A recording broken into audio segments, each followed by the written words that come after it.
Ji but online students, मेरी आवाज़ ठीक आ रही है आपको? अस्सलाम वालेकुम जी सर, ये जरा 1 मिनट, क्वेश्चन नंबर 7 जरा सामने रखिएगा जी।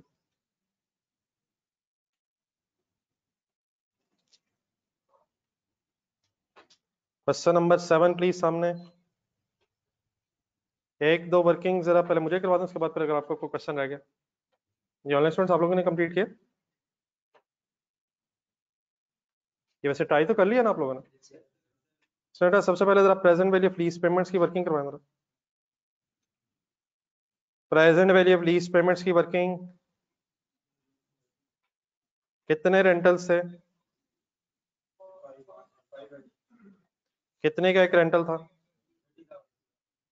एरियर्स में थे या एडवांस में थे? 1 माइनस रेट बताएं। 0.1 माइनस बताएं। एनुअल रेंटल्स थे, देयरफॉर आपने सिंपली 10% रेट लिया, -5 ईयर्स हुआ। दोबारा पढ़ें जरा क्वेश्चन का। एक लम सम मींस इकट्ठी अमाउंट देनी थी, at the end of the lease term बनेगा ये। काउंट कर लें जरा, 31 दिसंबर 2009 लीज, ये लीज स्टार्ट हो रही है 1 जनवरी 5 पे, तो 5 6 7 8 9 का एंड है। ये अमाउंट आएगी प्रेजेंट वैल्यू में? हर साल पे होनी है, एक दफा होनी है? तो डिस्काउंटिंग का फार्मूला लगेगा 1 + 0.1 माइनस क्या होगा? -5। आंसर प्लीज सॉल्व कर लेना यार, प्लीज। कैलकुलेटर अलाउड है? मैंने कब क्या घर किया हुआ है? प्लीज, मैंने हरगिज ये नहीं कहा आपने पहले किया हुआ है। प्लीज, कैलकुलेटर अलाउड है।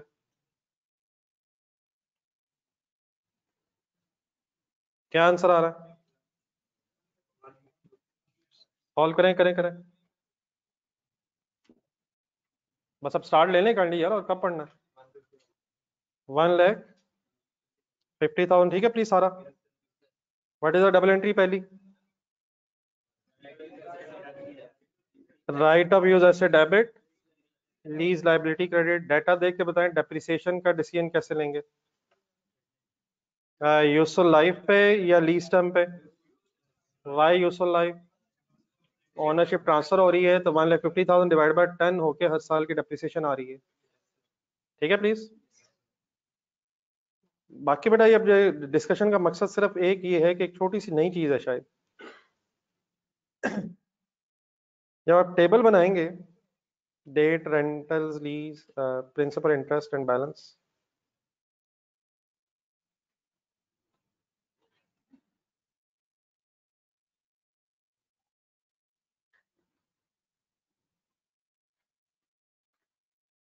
तो फर्स्ट रेंटल की डेट है 1 जनवरी 2005। अमाउंट बैलेंस में आएगी 1,50,000। ठीक है प्लीज? ठीक है प्लीज। एरियर्स में रेंटल है, पहला आएगा 2005 30,000, फिर 2006 30,000, 7 2007 के एंड पे फिर 30,000, 8 के एंड पे 30,000।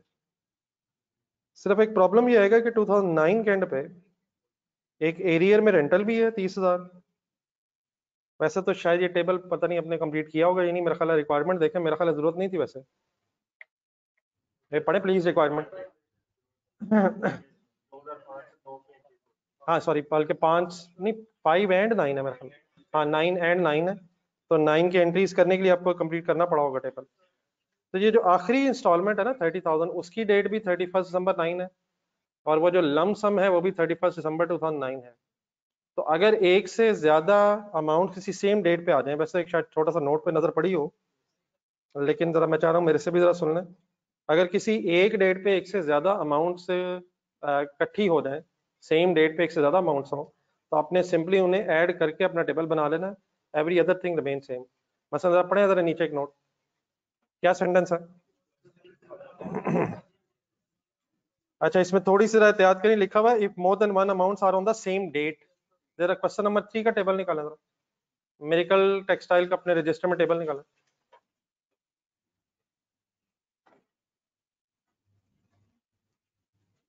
वहां भी एक एंड में 2 मिलियन है, लेकिन वहां सेम डेट नहीं है, सेम ईयर तो है लेकिन डेट्स डिफरेंट है।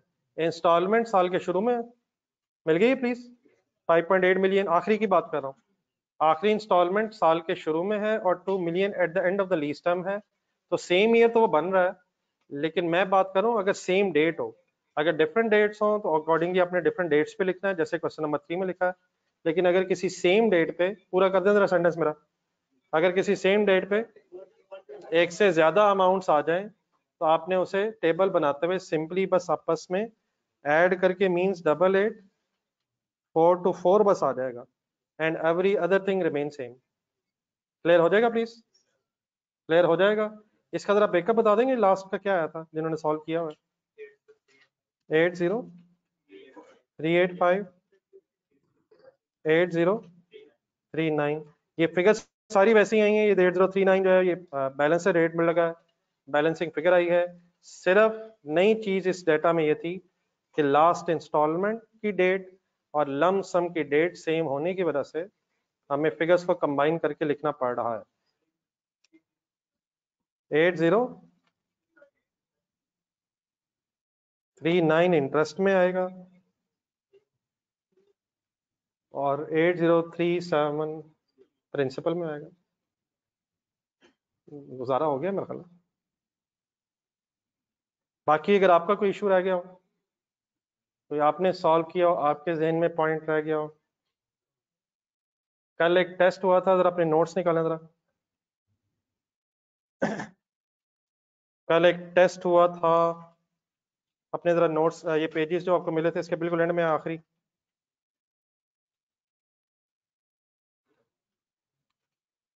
जो कल टेस्ट हुआ था उसका भी बेटा जरा आंसर आपको अपने इन पेजेस में सबसे एंड में आखिरी पेज पे मिल जाएगा।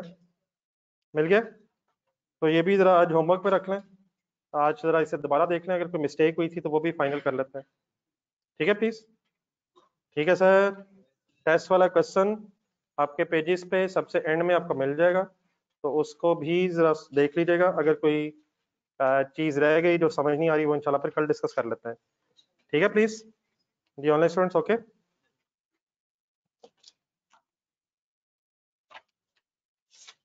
चलो बेटा, ये जो लीज अब मैं हमने डिस्कस करना शुरू की थी, ये हमने जरा लेसी के एंगल से थोड़ी सी अभी फाइनल की है। इसका मेजर पोर्शन इंशाल्लाह रिजल्ट के बाद जब आप बड़े हो जाएंगे तो उस वक्त लेसर का भी ट्रीटमेंट है, फिर लेसी में और वेरिएशन है। तो ये मैंने थोड़ी सी लीज इस वक्त शुरू में इसलिए करवाई है क्योंकि ये जो लेसी का पोर्शन है ये डिफरेंट टॉपिक्स के साथ भी मिक्स हो जाता है। तो फिलहाल ताकि हम जो मिक्स टॉपिक्स हैं उनमें क्वेश्चंस कर सकें इसलिए मैंने करवाया, वरना इसका जो मेन पोर्शन है वो फिर लीज का भी रहता है। तो इनिशियल हमारी जो लीज की डिस्कशन है बस वो यहीं तक है। आज हम एक छोटी सी जरा और नई डिस्कशन स्टार्ट करते हैं। आपको कोई बुक्स वगैरह का मैसेज आया? बुक्स वगैरह का मैसेज तो कोई नहीं आया बुक्स लेने वाला? तो फिलहाल जरा फिर एक और सेट आपके साथ शेयर होगा, ये फिर कुछ दिन संभाल लें जरा भी, ये जरा डिस्ट्रीब्यूट कर दें जरा। ये जो नोट्स हैं इनको फिलहाल बैग में रख लें, और एक और आपके साथ सेट शेयर किया जाएगा, तो ये काइंडली एक एक लेके जरा पीछे डिस्ट्रीब्यूट कर दें।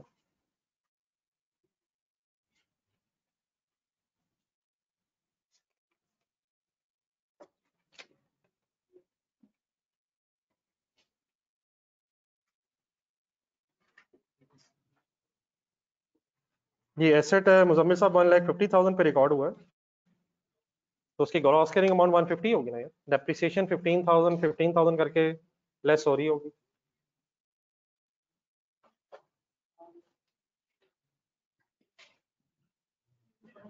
ये बेटा, ये सईद अहमद साहब आप जो कह रहे हैं बेटा, क्वेश्चन में उसने रिक्वायर किया है कि 2019 कंपैरेटिव, तो आप क्वेश्चन को वैसे ही सॉल्व करेंगे जैसे एग्जामिनर ने कहा है। तो अगर कंपैरेटिव नहीं है 18 का तो आप बस सिंपली डैश आ जाएगा। ये बेटा अपनी मर्जी से आप काउंटिंग ईयर तो नहीं ना बदल सकते कि क्योंकि 18 कंपैरेटिव नहीं है तो आपने 20 और 19 बना लिए। एग्जामिनर ने 19 को विद कंपैरेटिव का है, तो अगर कंपैरेटिव इंफॉर्मेशन नहीं है तो 2018 के कॉलम में just simply dash figure dash लग जाएगा। तो ये तो नहीं कि अगर फिगर्स ही नहीं है तो हम अपनी मर्जी से काउंटिंग ईयर बदल लें। 20 एंड 19 कर लिया आपने तो अच्छी बात है, कर लिया, लेकिन एग्जाम में नहीं करना है। एग्जामिनर की चॉइस है कि रिक्वायरमेंट क्या बनानी है। हमने क्या करना है कि उसी रिक्वायरमेंट के अंदर अंदर रह के सोचना है कि क्या पॉसिबल है। ठीक है जी, प्लीज। ये हो गए पेजेस डिस्ट्रीब्यूट, सबके पास आ गए, ये हो गए पेजेस पूरे। चलें सर, एक कंपैरेटिवली आसान सी अभी डिस्कशन है, अभी मुश्किल चीज़ों की तरफ हम इंशाल्लाह एक हफ्ते के बाद पहुंचेंगे। एक IAS 21 हमारे सामने आना है। फॉरेन करेंसी का भी वर्ड सुना, और सादी का भी वर्ड सुना है सर? या आंसर यस हो सकता है या नो हो सकता है, खामोशी कैसे हो सकती है? फॉरेन करेंसी का भी वर्ड सुना है सर? कुछ फॉरेन करेंसीज के नाम बताएं। उन सारी करेंसीज के नाम बताएं जिनके बारे में आपकी ख्वाहिश है कि ये मेरी होनी चाहिए।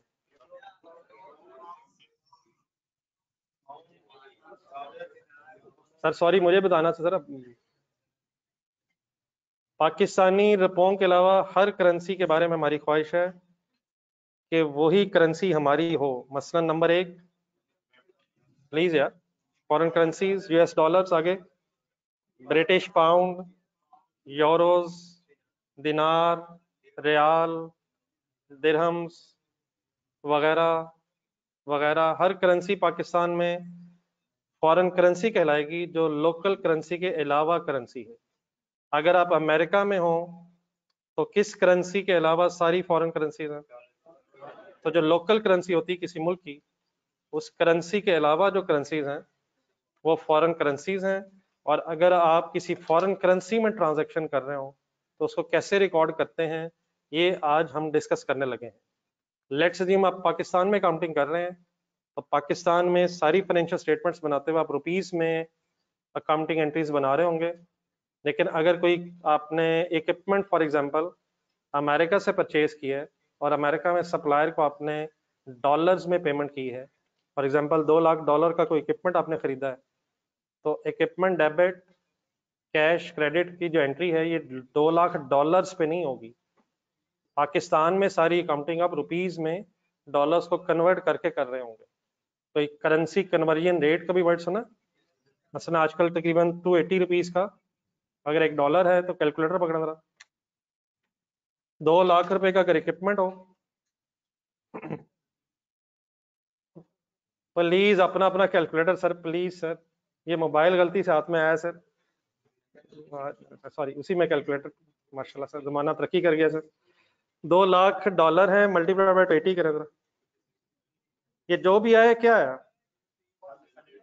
तो जो $2 लाख हैं उन्हें हम रुपीज में कन्वर्ट करके जो अमाउंट आपकी आई इसकी बेस पे एंट्री करेंगे। ठीक है प्लीज। तो पाकिस्तान में अगर आप हैं तो सारी ट्रांजैक्शंस रुपीस में रिकॉर्ड होंगी, चाहे फॉरेन करेंसी में हमने ट्रांजैक्शन की हो। इसी तरह बेटा एक एक्सपोर्ट का कॉन्सेप्ट भी होता है। एक्सपोर्ट क्या होती है? पाकिस्तान से बाहर अगर कोई चीजें बेच रहे हैं, आपका कोई आपकी कोई कस्टमर फॉर एग्जांपल सऊदी अरब में, तो सऊदी अरब की करेंसी में हो सकता है डीलिंग हो रही हो, तो फिर आप रियाल्स को भी पाकिस्तान में पाकिस्तानी करेंसी में कन्वर्ट करके फिर अपनी सेल रिकॉर्ड कर रहे होंगे। तो अकाउंटिंग एंट्रीज वही है। मसलन सेल की क्या एंट्री करते हैं? कैश या रिसीवेबल डेबिट, सेल क्रेडिट। लेकिन रुपीस में कन्वर्ट करना हमने सीखना है। इसी तरह अगर कोई परचेज किया, इक्विपमेंट परचेज हुआ तो इक्विपमेंट डेबिट कैश क्रेडिट। लेकिन अगर फॉरेन करेंसी में ये ट्रांजेक्शन है तो how to convert the foreign currency transaction into local currency, कुछ इसकी हमने आज डिस्कशन जरा स्टार्ट करनी है। इनिशियली आपके पास पेज है, एक आसान सी कुछ 2 एग्जांपल्स की बेस पे अपनी डिस्कशन को स्टार्ट करते हैं, और कोई बहुत मुश्किल कॉन्सेप्ट नहीं है। इंशाल्लाह अगर आपने मेरा साथ दिया तो बहुत कुछ शायद हम आज ही फाइनल कर लेंगे। जी फर्स्ट पेज पे आ जाएं। कैलकुलेटर की रिक्वायरमेंट होगी, पेन हाथ में रख लें, लिखा हुआ है, एंट्रीज भी लिखी हुई हैं, लेकिन जहां जहां मैं काइंडली आपसे कहूँ आप महसूस करें, साथ साथ कुछ ना कुछ नोट करते जाइएगा। रेडी है सर? परचेज ट्रांजैक्शन से जरा शुरू करते हैं, पढ़ें जरा सिनेरियो 1। जी ऑनलाइन स्टूडेंट्स रेडी हैं सारे? मेरे साथ शुरू कर लें जी। आप Pakistani company bought goods from an Australian supplier on 1st of December 2016 for Australian dollars की एब्रीवेशन बनी हुई है, AU Australian dollars 10,000 paying by cheque on the same date. Initial transaction let's assume 1 दिसंबर 2016 पे 10,000 ऑस्ट्रेलियन डॉलर्स की हमने goods purchase की हैं और उसी डेट पे सपोज बाई चेक हमने पेमेंट कर दी है। कोई एंट्री बताएंगे क्या करेंगे? लिखने की कोई जल्दी ना कीजिएगा, आपके पास सब कुछ लिखा हुआ है, समझने की कोशिश कीजिएगा। परचेजेस डेबिट बाय चेक है, और वैसे भी ये जो फॉरेन करेंसी पेमेंट्स हैं या रिसीट्स हैं ये बैंकिंग चैनल्स के थ्रू हो रही होती हैं, तो कैश डेबिट क्रेडिट करने की बजाय जरा बैंक की इन्वॉल्वमेंट हो जाएगी। हमारे बैंक से पैसे जा रहे होंगे या आ रहे होंगे? अब 10,000 ऑस्ट्रेलियन डॉलर्स हैं, हमने इन्हें पाकिस्तानी रुपीस में कन्वर्ट करके एंट्री करनी है। तो इसका कॉन्सेप्ट बेटा ये है कि जिस दिन ट्रांजैक्शन हो रही होगी, कौन सी डेट है, उस डेट का फिर आपने एक्सचेंज रेट ढूंढना। Exchange rate daily basis fluctuate करते जाते हैं, चेंज हो जाते हैं, तो जिस दिन आपकी ट्रांजैक्शन हो रही है उस दिन आपने एक्सचेंज रेट ढूंढना है। अपने पास क्वेश्चन में थर्ड लाइन में डिफरेंट एक्सचेंज रेट्स हमने गेस कोई नहीं करने, ये एग्जामिनर हमें बताएगा, हम उसे कैसे यूज करेंगे हमने बस वो डिस्कस करना है। थर्ड लाइन में पढ़े जरा, 1 दिसंबर जिस दिन ये ट्रांजेक्शन हुई है क्या एक्सचेंज रेट है, कितने रुपए का एक ऑस्ट्रेलियन डॉलर है। तो देर पर हम वर्किंग करते हुए क्या करेंगे, 10,000 डॉलर्स हैं मल्टीप्लाइड बाय 75 रुपीज का एक डॉलर है। इट मीन्स हमारी ये परचेज पाकिस्तानी करेंसी में 7,50,000 रुपीज की हो जाएगी। मेरी बात कुछ क्लियर हो गई है? जब मैं एंट्रीज कंप्लीट कर लूंगा तो ठीक है लिखी हुई है, लेकिन अपने हाथ से भी इसी पेज पे फिलहाल साथ साथ लिखते जाए।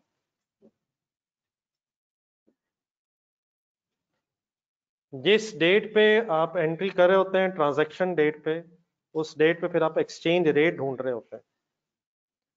एक्सचेंज रेट्स मार्केट में फ्लक्चुएट होते हैं, डेली बेसिस पे होते हैं, ये हमने एग्जाम में गेस नहीं करने। एक्सचेंज रेट्स बताना एग्जामिनर का काम है।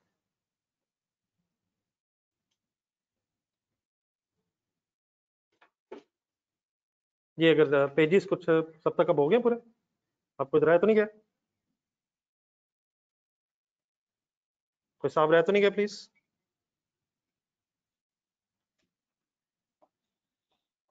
जी चलो आगे, चलो आगे सर।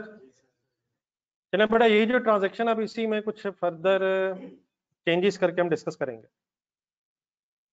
पॉइंट नंबर 2 ढूंढना, suppose purchase was on underline. Credit purchase क्या होती है, चीजें पहले आ जाएंगी और पैसे बाद में जाएंगे। तो लेट्स अज्यूम जो ऊपर परचेज डिस्कस हो रही थी ये कैश परचेज नहीं थी, ये क्रेडिट पे थी, and amount was paid on 15 December 16।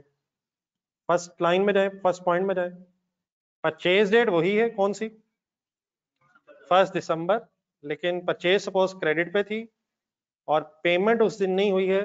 Payment suppose किस दिन हो रही है, 15 दिसंबर को, और उस दिन एक्सचेंज रेट 78 पर $1 हो गया है। कहां तक पॉइंट नंबर 2 कॉमन है 1 के साथ? परचेज डेट सपोज 1 दिसंबर ही है, लेकिन पेमेंट डेट क्या है, प्लीज पेमेंट डेट क्या है? सपोज सेम डेट पे पेमेंट होने की बजाय 15 दिसंबर पे पेमेंट हो रही है। क्या एक्सचेंज रेट्स बदलते रहते हैं? आप बताएं, अब इस केस में परचेज किस दिन रिकॉर्ड करेंगे? और प्लीज यार बता दो क्या हो गया यार, प्लीज 1 दिसंबर को करेंगे या जब पेमेंट करेंगे?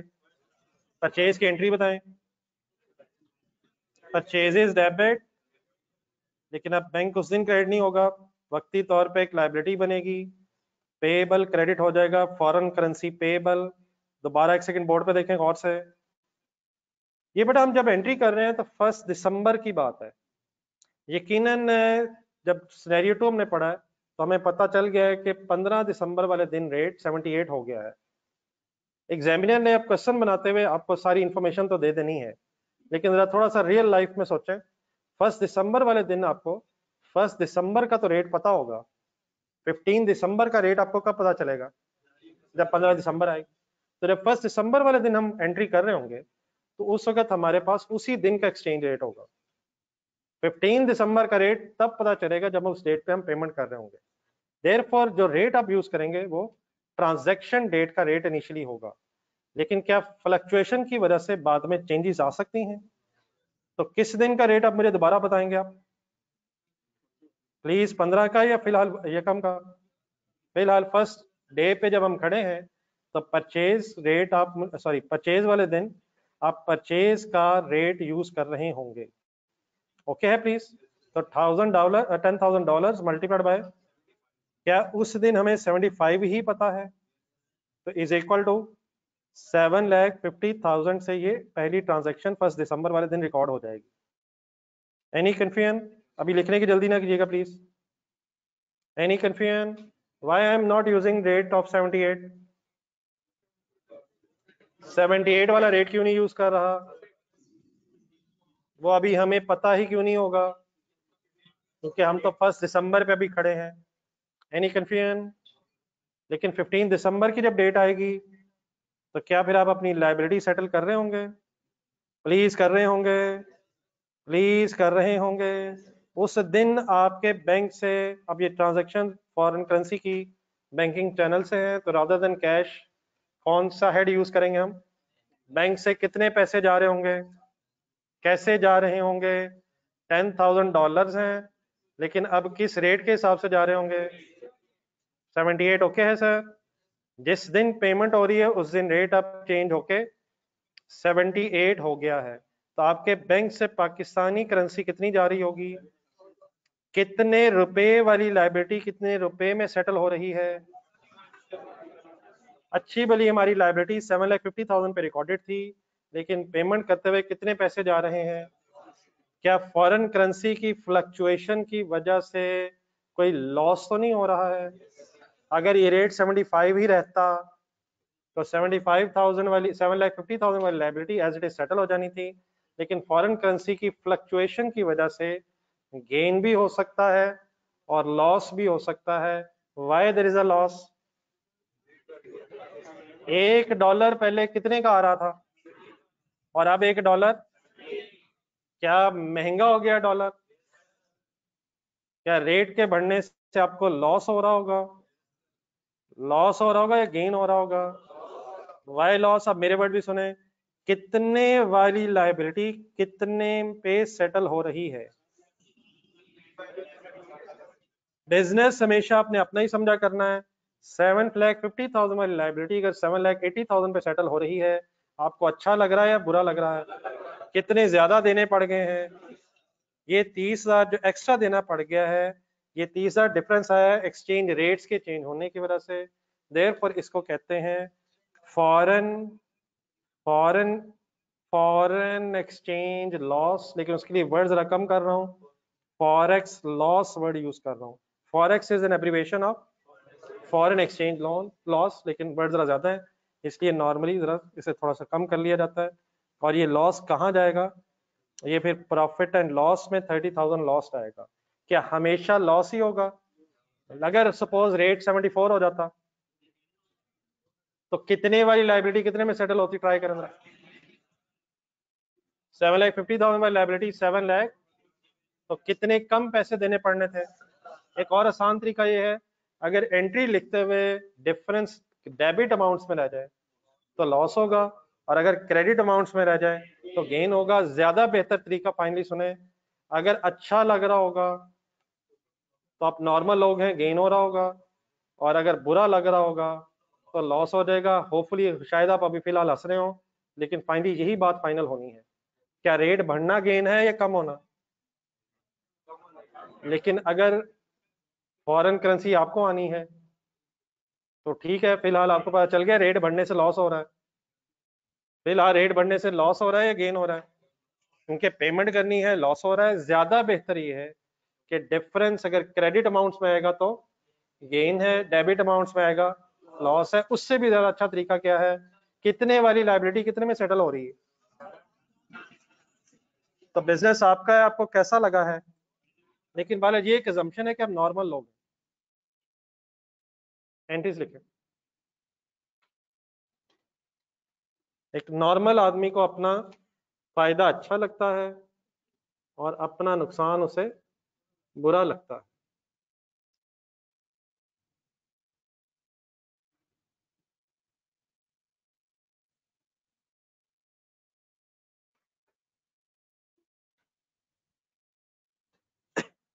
ये बड़ा ऑनलाइन स्टूडेंट्स, आपको कुछ समझ आया? ये जो मैंने सेकेंड एंट्री की है ना, जिस तरतीब से की है, शायद ये इंपॉर्टेंट है। मैंने सबसे पहला डिसीजन लिया है कि पेमेंट कितनी हो रही है, बैंक से पेमेंट कितनी हो रही है। सेकेंडली फिर मैंने डिसीजन लिया है कि लायबिलिटी कितने पे रिकॉर्डेड है। देन एक बैलेंसिंग फिगर आई है, और balancing figure is on debit side because liability is being settled at more than the amount जिस पे वो ऑलरेडी रिकॉर्डेड थी।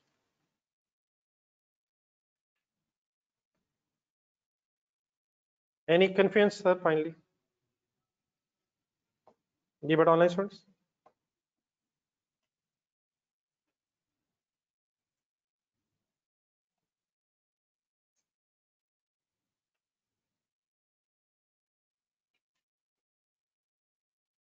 आगे चलो प्लीज।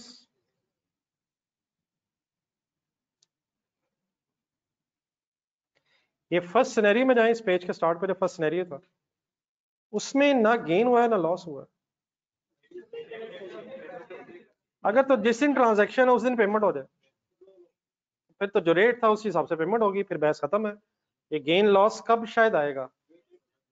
अगर क्रेडिट ट्रांजैक्शन है, क्योंकि फिर परचेज ट्रांजैक्शन किसी और डेट पे है, पेमेंट किसी और डेट पे है, तो बीच में जो टाइम पीरियड गुजर रहा है उसमें हो सकता है कि फॉरेन करेंसी फ्लक्चुएशन हो जाए। ओके प्लीज, चलिए इसी की तरतीब में अब आपने एक थर्ड सिनेरियो ढूंढना है।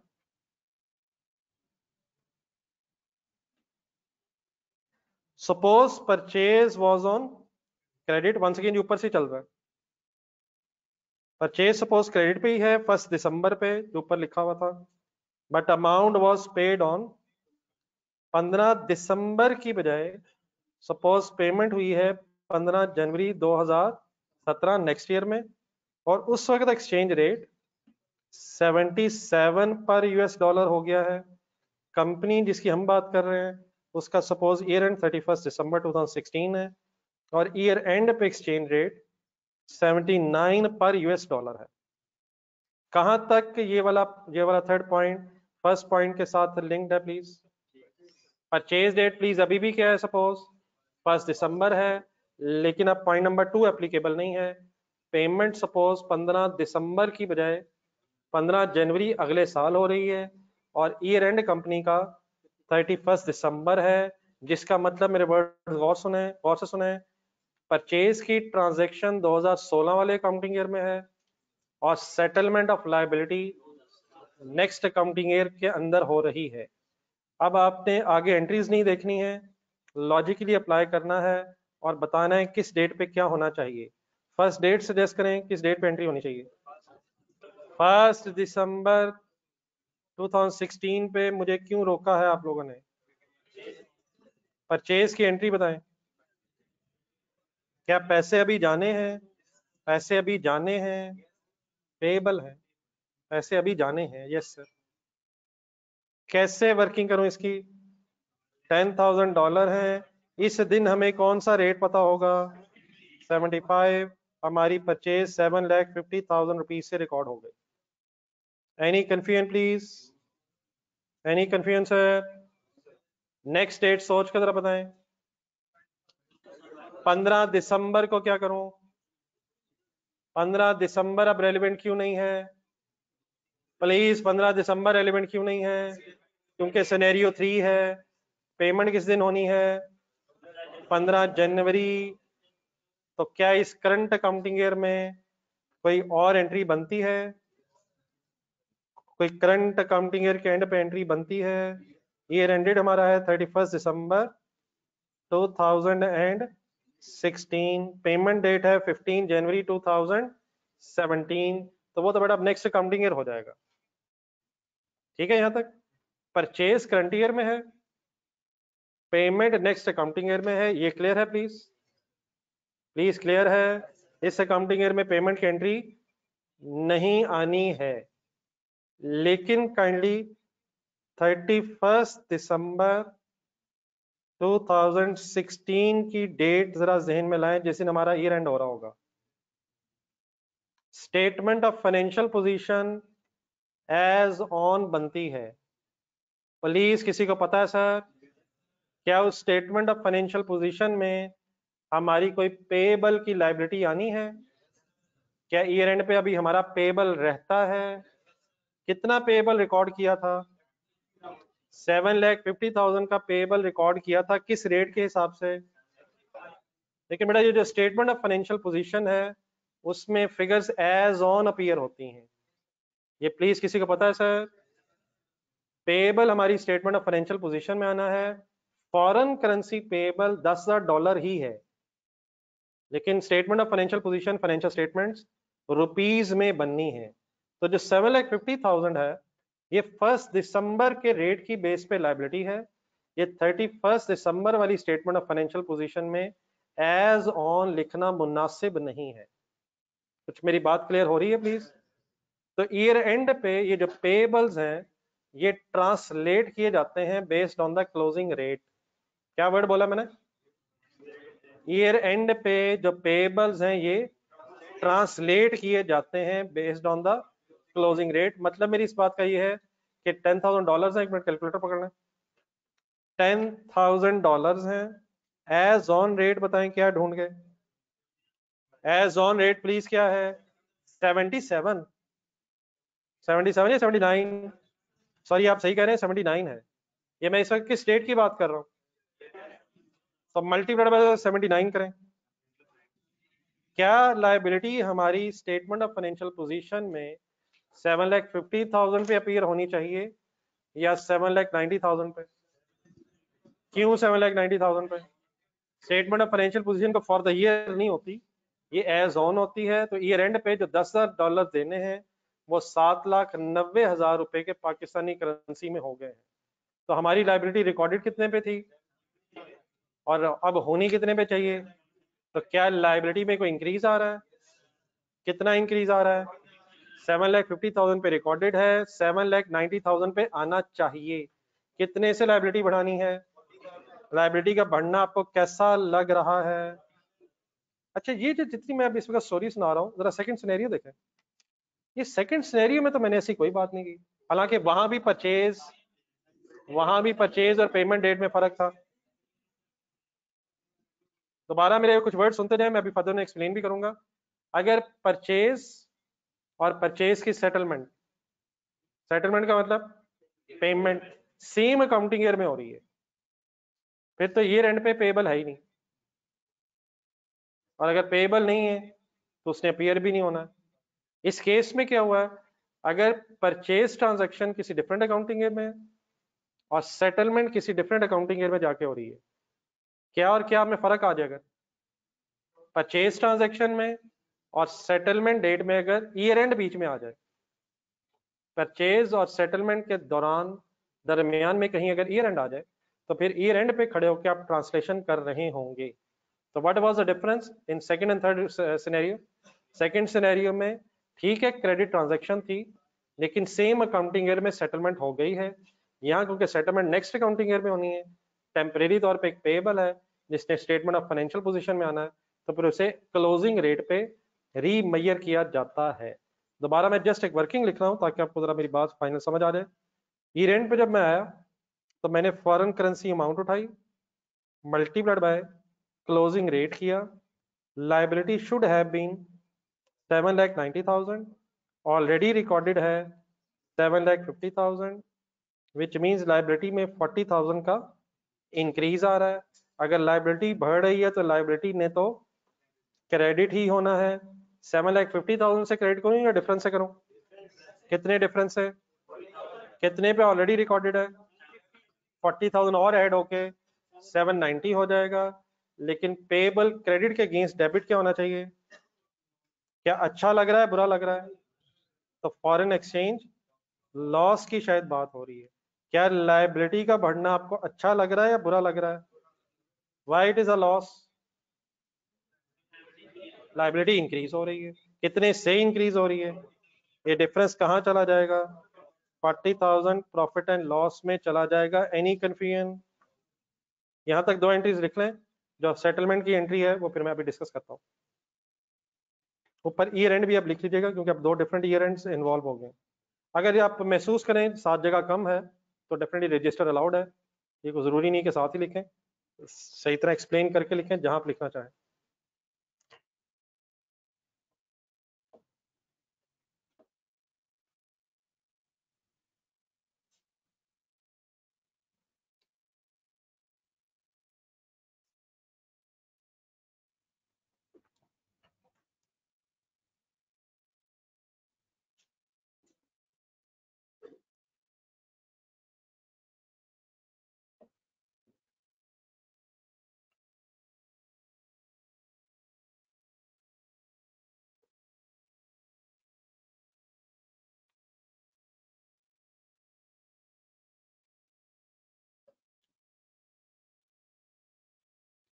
एनी कंफ्यूजन है? फिर बेटा हमें कोई एडजस्टमेंट की जरूरत नहीं होगी। लेट्स से अगर 75 पे ही एंड पे ही है, नहीं मतलब फिर हमें किसी एक्स्ट्रा एंट्री की जरूरत नहीं ना रहेगी। ऑलरेडी 7,50,000 पे लाइबिलिटी है और उतने पे ही होनी चाहिए, लेकिन डेली बेसिस पे फ्लक्चुएशन की वजह से ये रेयर चांस है। हाँ अगर किसी वजह से हो गया है तो ठीक है, एंट्री तभी करेंगे अगर कोई डिफरेंस है।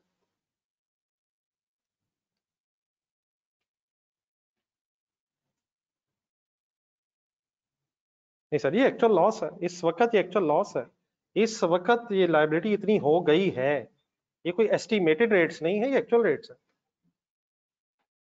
एक्चुअल रेट्स है सर। ये एक्चुअल रेट इस वक्त 79 हो गया है। वंस अगेन आपको डाटा में 77 नजर आ रहा है, लेकिन आपको 31 दिसंबर पे वो नहीं पता है, वो तो कब पता चलेगा। एग्जामिनर ने तो डेफिनेटली डाटा देते हुए आपको शायद फ्यूचर का रेट दे दिया हो, लेकिन आपको वो 15 जनवरी वाला रेट 15 जनवरी को पता चलेगा, और हमें इस वक्त नहीं पता कि उस वक्त रेट क्या है।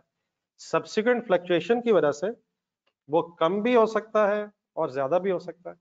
हमें 31 दिसंबर को कौन सा रेट ही पता होगा जो उस दिन है, और यकीनन हमें उससे पहले वाला रेट पता होगा जो 1 दिसंबर पे था।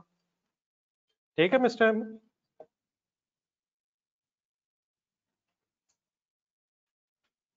जी बेटा 7,50,000 पे लाइबिलिटी ऑलरेडी रिकॉर्डेड है, तब 7,90,000 तक लाइबिलिटी रिकॉर्ड होनी है या 7,90,000 से और रिकॉर्ड होनी है? जी आपका क्या ख्याल है जी? मुझे कहा जा रहा है कि मैंने सिर्फ डिफरेंस एंट्री कर ली है, क्या मैं डिफरेंस एंट्री करके 790 पूरा करूं, या मैं 790,000 से और एंट्री करूं? या क्या वही लाइबिलिटी 7,50,000 से बढ़ के 790 हो रही है? ठीक है प्लीज मिस्टर ओसामा, आप लोग क्लियर है please? Any confusion in the second entry?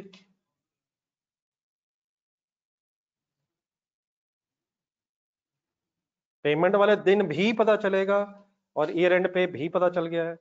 Year and पे पता चल गया कि हमारी लाइबिलिटी अब पाकिस्तानी करेंसी में 7,50,000 नहीं रही, रेट्स की फ्लक्चुएशन की वजह से 7,90,000 हो गई है।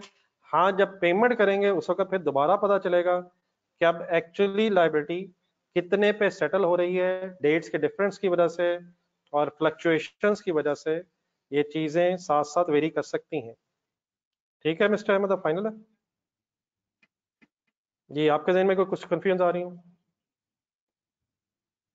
चलिए next year and, next year end की एंट्रीज अगर रिक्वायर्ड हो 31 दिसंबर 2017, एक सेकंड सुन लें जरा, कौन सी रेलिवेंट एप्लीकेबल डेट आएगी अब?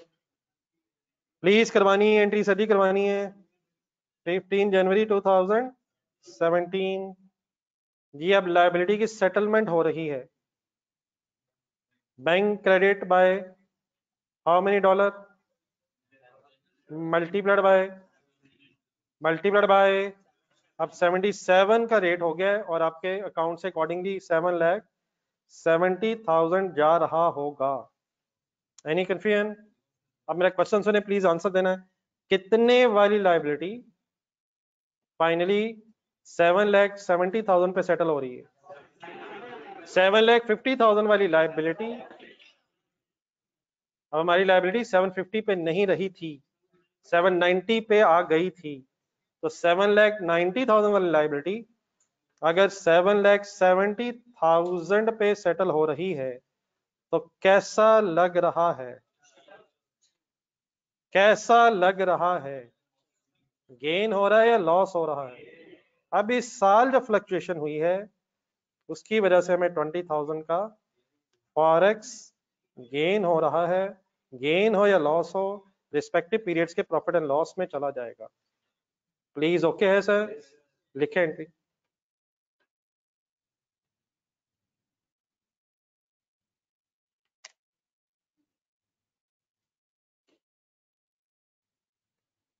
ये जरा दरवाजा करनी से तरह बंद करने वाला।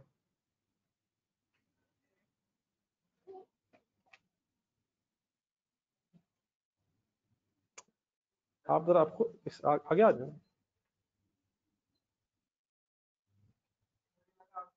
नहीं नहीं, मैंने कुछ भी नहीं कहा सर, मैंने वो जिसको कहा था उसने सुन भी लिया, उसने कर भी दिया।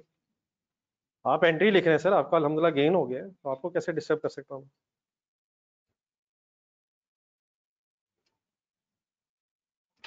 ये कैसे पता चला करेगा कि गेन है या लॉस है?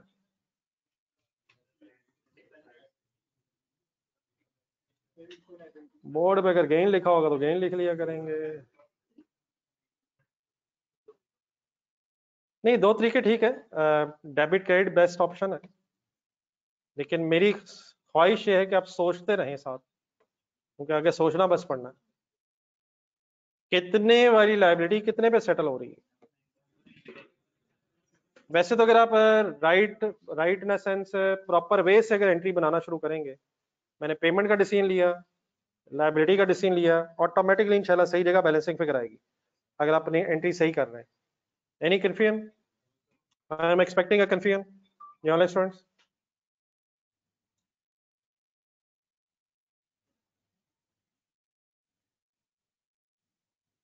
आगे चले फिर। एक ट्रांसलेशन वर्ड, बेटा वर्ड बोला मैंने थोड़ी देर पहले, ट्रांसलेशन कहते हैं ईयर एंड पे क्लोजिंग बैलेंस को रीमेजर करना। ट्रांसलेशन तब करनी पड़ती है जब ट्रांजैक्शन डेट और सेटलमेंट डेट दो डिफरेंट अकाउंटिंग ईयर्स में आ रही हो। कोई मेरा सेंटेंस रिपीट करेगा पूरा? ट्रांसलेशन तब करनी पड़ती है जब ट्रांजैक्शन डेट और सेटलमेंट डेट, परचेज के एंगल से ट्रांजैक्शन डेट मींस जिस दिन परचेज हुई है, सेटलमेंट डेट का मतलब जिस दिन पेमेंट हो रही है। तो अगर ट्रांजैक्शन डेट और सेटलमेंट डेट के दौरान दरमियान में कहीं ईयर एंड आ जाए तो फिर एक ट्रांसलेशन जहन में रखनी है। डन है सर? चलें, ये थोड़ा सा हमें आइडिया हो गया जरा कि परचेजेस की ट्रांजैक्शंस को कैसे मेजर किया जाता है। दोबारा अपना पेज सामने रख लें, फर्स्ट पेज के एंड पे शायद सेल ट्रांजैक्शंस हेडिंग लिखी हुई है। ओके सर, अब जिससे हमने छोटे से 3 सिनेरियोज में जरा परचेज को समझने की कोशिश की है, आ जाए जरा थोड़ा सा सेल्स को भी समझने की कोशिश करते हैं। ठीक है सर, कॉन्टेक्स्ट हमारा बदल रहा है, चीजें खरीदने की बजाय चीजें बेचने की तरफ अब हमारा ध्यान होने लगा है जी। फर्स्ट सिनेरियो देखें पेज के एंड पे। Pakistani company sell goods to a customer in on 15 June 2018। Dates इसमें बहुत रेलिवेंट हो जाती हैं फॉर, अच्छा थोड़ी सी करेक्शन कर लें, ये 10,000 है, एक जीरो जरा कम है, 10,000 रियाल सपोज, करेक्शन कर लीजिएगा। तो पाकिस्तानी कंपनी है जिसने अपने किसी सऊदी अरब में कस्टमर को 10,000 रियाल की 15 जून को चीजें बेची हैं। Receiving the amount on the, let's assume on the same date by cheque. Exchange rate उस दिन का है 30 पर 1 रियाल। बताएंगे जी सेल की एंट्री क्या होगी? कैश की जगह बैंक कर लें, bank debit sales credit. Amount कैसे मेजर करो? फॉरेन करेंसी अमाउंट लें और मल्टीप्लाइड बाय एक्सचेंज रेट कर लें on the date of transaction. Any confusion? What is the amount in Pakistani currency? Pak rupees में 3 लाख रुपए से एंट्री हो जाएगी। ओके है सर? Any confusion? लिखना एंट्री इधर ही लिखना चाहे।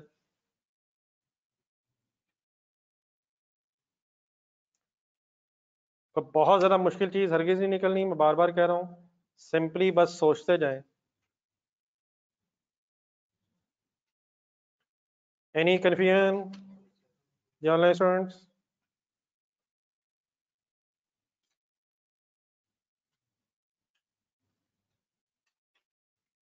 चले नेक्स्ट पेज पे आ जाए, सेकंड पेज के स्टार्ट पे।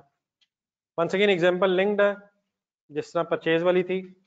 Suppose point number 2 next page पे, सेल वाज ऑन क्रेडिट और अमाउंट जो है वो रिसीव हुई है 25 जून 2018 और उस दिन रेट हो गया है 32 पर 1 रियाल। थोड़ा सा लिंक कर लें पिछले पेज से। सेल डेट क्या थी? 15 जून और सपोज रिसीट डेट है 25 जून। अब अपना जो नॉलेज आपको परचेज ट्रांजैक्शन में पता चला है उसी को जरा रिवर्स करके अप्लाई करवाएं। 15 जून पे ही सेल ट्रांजैक्शन रिकॉर्ड करेंगे, ऐसे ही है प्लीज। 15 जून कौन सा साल है? 18।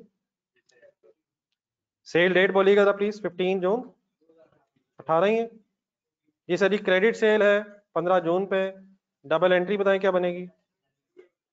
Receivable debit, cell credit, foreign currency receivable debit, cell credit. Working कैसे करूं?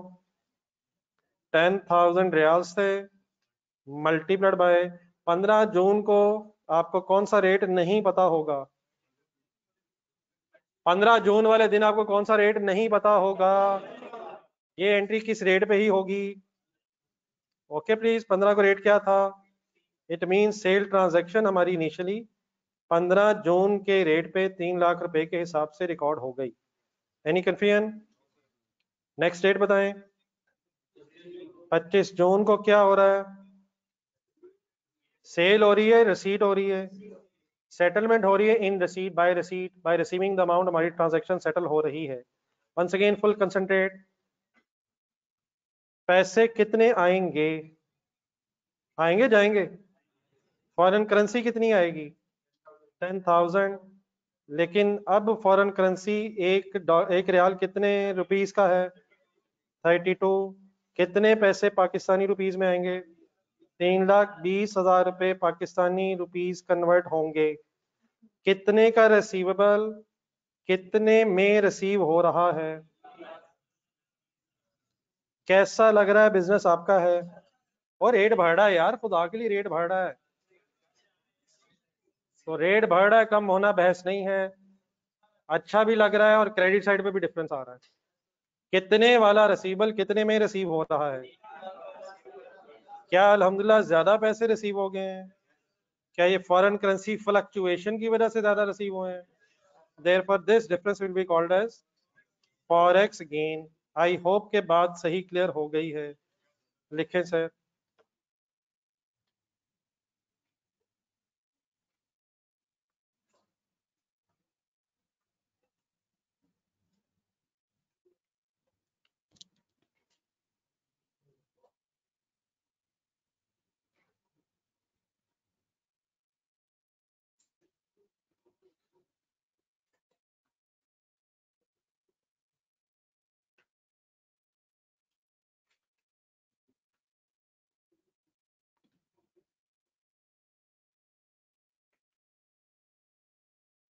दोबारा बताइए यार, समझ नहीं आई सही।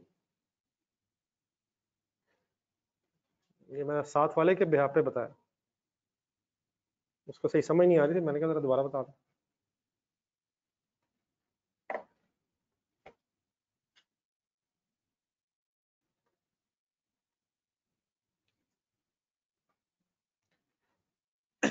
ये कब गेन होता है जी? नहीं, आई होप के बात समझ आ रही प्लीज। मेरी बात से कोई कंफ्यूजन हो रही है तो प्लीज। ये last scenario, sale transaction last scenario note कर लिया या लिख रहे हैं?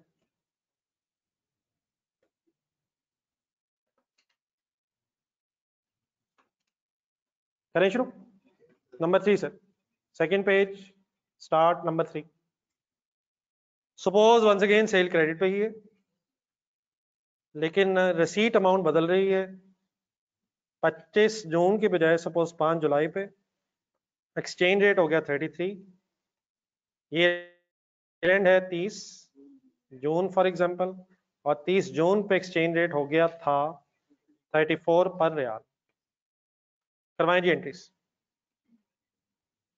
फर्स्ट रेलेवेंट डेट बताएं प्लीज, पार्टिसिपेट, बात खत्म हो रही है। 15 जून, रोकने की वजह सेल ट्रांजैक्शन डबल एंट्री। हाँ जी ठीक है, ये डेटर कह लें, फॉरेन करेंसी डेटर कह लें, ट्रेड रिसीवेबल कह लें, सिंपली रिसीवेबल कह लें। ठीक है प्लीज, रिसीवेबल डेबिट। फाइनल करें सर, बताएं कैसे अमाउंट निकालूं।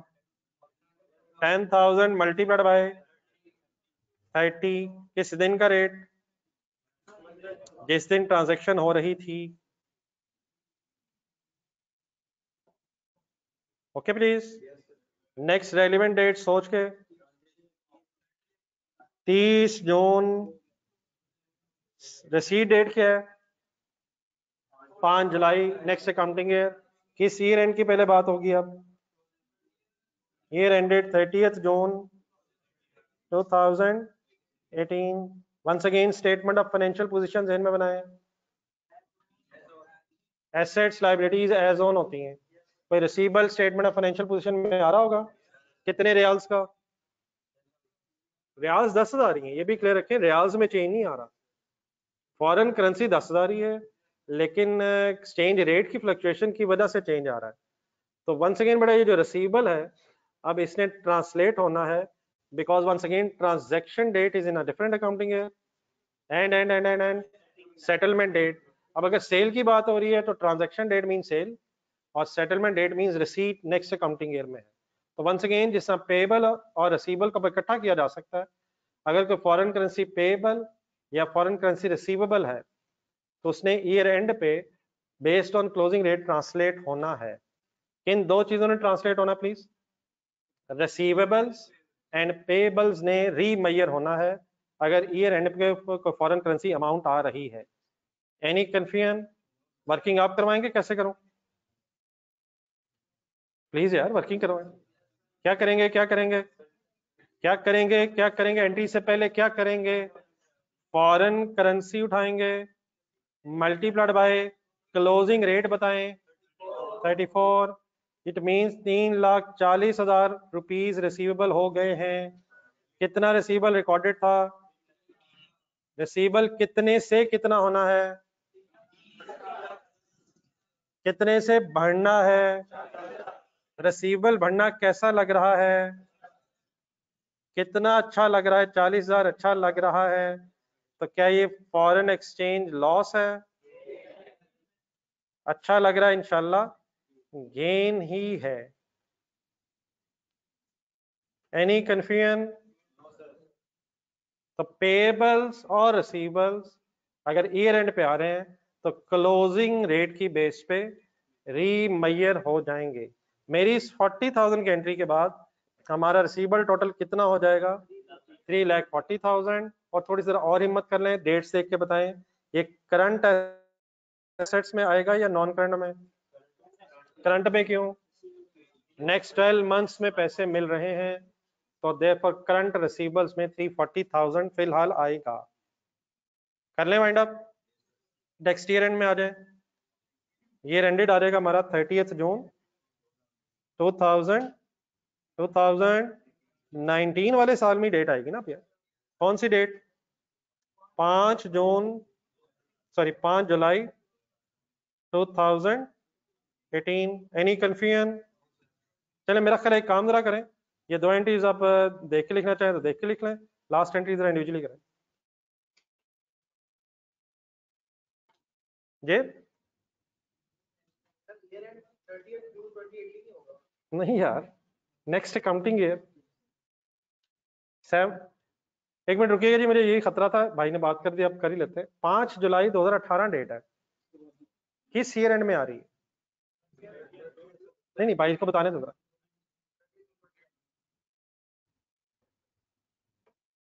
वापिस आए सर, रुपयों में आए सर, डॉलर्स में घूम गए लगता है। नेक्स्ट अकाउंटिंग ईयर एंड लिखा है मैंने, ठीक है प्लीज, क्लियर हो गया।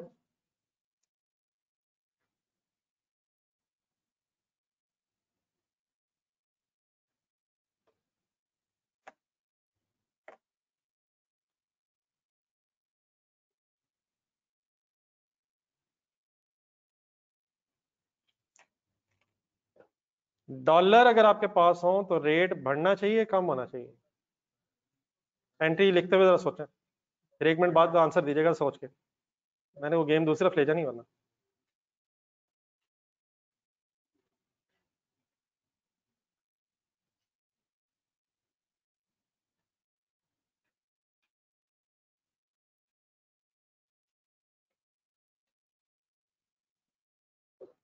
कितने डॉलर्स हो तो अल्हम्दुलिल्लाह कह देंगे? सोच लें, मतलब एक्सपेक्टेड सवाल नहीं था, सोच लें। एंट्रीज लिखते हुए सोच लें।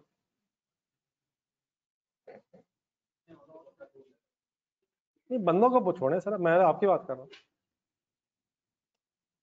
साथ वालों की बात तो नहीं, साथ वाला मुतमिन ही नहीं होता, ये तो ना करें। आपसे पूछा मैं। लगता है डॉलर करेंसी अच्छी नहीं लगती आप?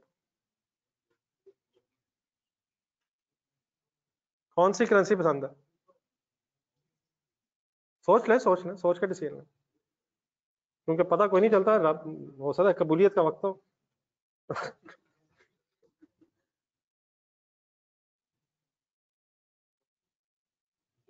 लेकिन एंट्रीज करनी है अब, मतलब सोचते हुए तो एंट्री भी लिखनी है।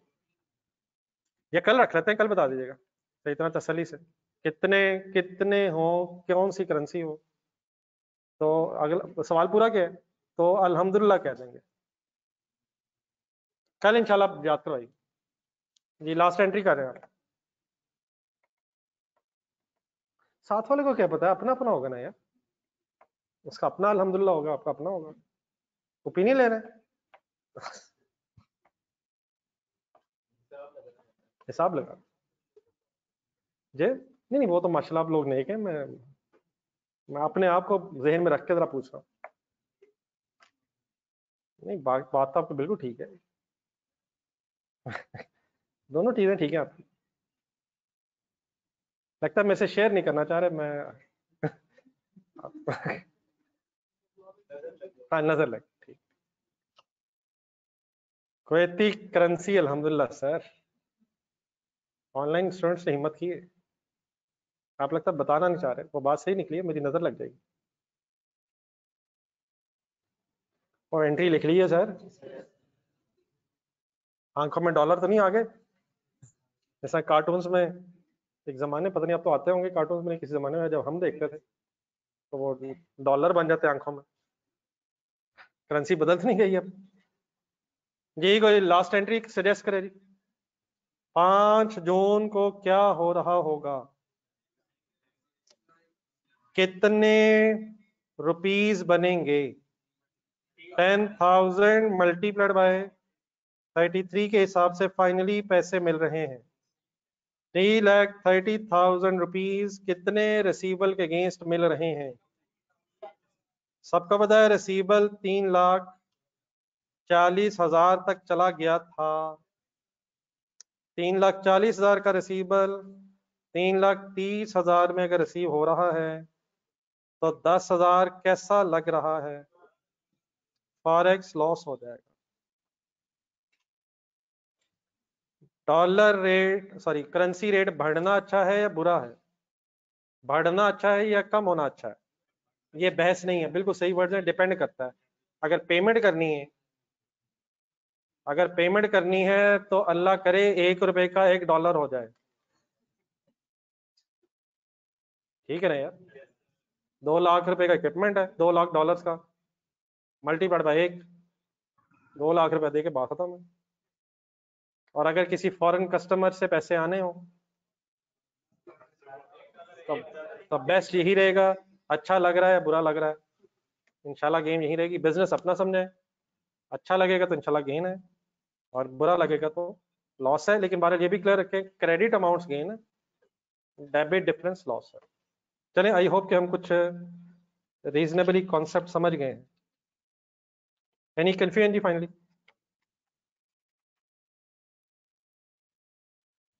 थोड़ा जरा पेजेस आगे हैं जरा,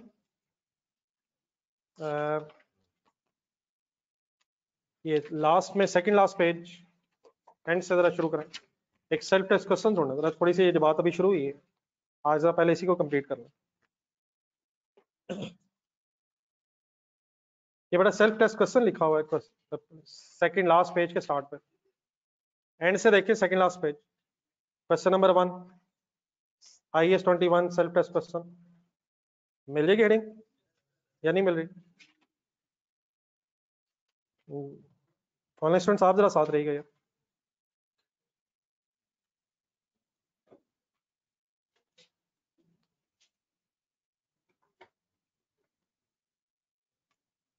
सबको पेज मिल गया please?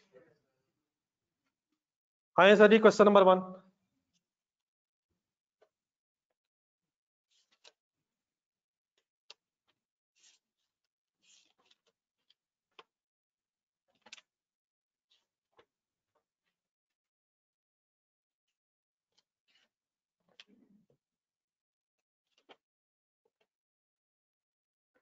Ji, an entity based in America. अच्छा, कंसंट्रेट आपने फुल करना है, शायद मैक्सिमम और 10-15 मिनट बाद सारे कॉन्सेप्ट खत्म होने लगे। देखिए माशाल्लाह, आप जो चार्टर्ड अकाउंटेंट्स हैं, ग्लोबल किस्म के चार्टर्ड अकाउंटेंट्स हैं, दुनिया में कहीं भी जा सकते हैं आप। पाकिस्तान में अगर आप हैं तो हर फॉरेन करेंसी ट्रांजैक्शन को आप रुपीस में कन्वर्ट करेंगे। बात सही है मेरी? लेकिन फॉर एग्जांपल अगर आप अमेरिका में, और अमेरिका में अगर किसी कंपनी की काउंटिंग कर रहे हैं, तो वहां लोकल करेंसी डॉलर होगी, और डॉलर के अलावा अगर किसी करेंसी में ट्रांजैक्शन हो रही है वो फॉरेन करेंसी होगी। तो सबसे पहले ये इंपॉर्टेंट होता है कि आप डिसाइड करें कि आपकी लोकल करेंसी कौन सी है। तो अगर पाकिस्तान में है तो लोकल करेंसी रुपीस है, लेकिन अगर आप किसी और कंट्री में है तो अकॉर्डिंगली फिर पहले लोकल करेंसी डिसाइड होनी है। अब पढ़े जरा दोबारा line. An entity based in America, कहाँ है ये company? Sell goods to UK, foreign currency transaction है, फॉरेन करेंसी ट्रांजैक्शन है सर। कितने की चीजें बेची हैं? 2 लाख पाउंड्स, पाउंड्स की एब्रीवेशन, मेरे से ज्यादा बेहतर आपको पता होंगी ये चीजें। कितने पाउंड्स की चीजें बेची हैं, किस दिन बेची हैं, उस दिन एक्सचेंज रेट क्या था, $0.55, $0.55 अगेंस्ट $1। परेशान होने की कोई जरूरत नहीं है, गौर से पढ़ के बताएं, एक्सचेंज रेट गौर से देखें, बताएं पाउंड महंगा है या डॉलर?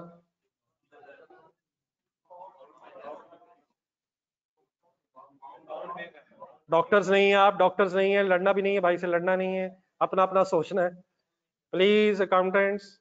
डॉलर महंगा है पाउंड? पाउंड महंगा ना यार, $1 के बदले 55.55 पाउंड, क्या ख्याल है?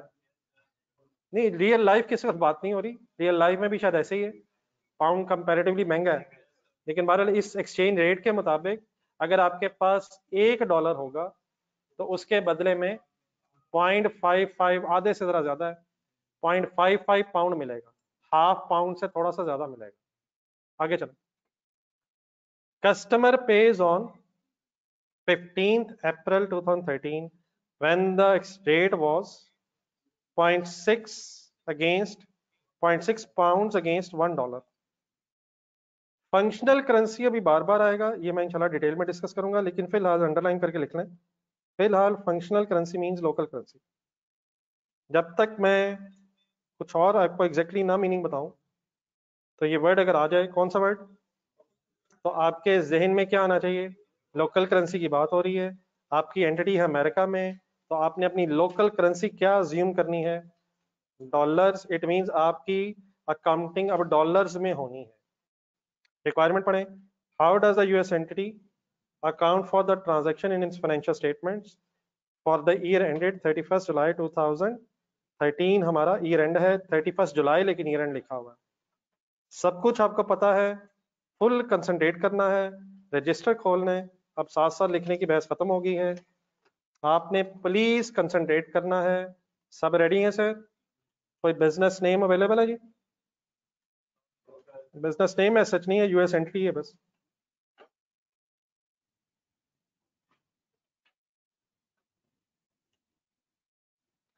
ये किस साल में counting entries for the year ended? 31 जुलाई 2013 कर लें, इकट्ठे हो जाए जरा यहाँ पे, जहाँ फिर मैं रोकूंगा वहां रुक जाएगी।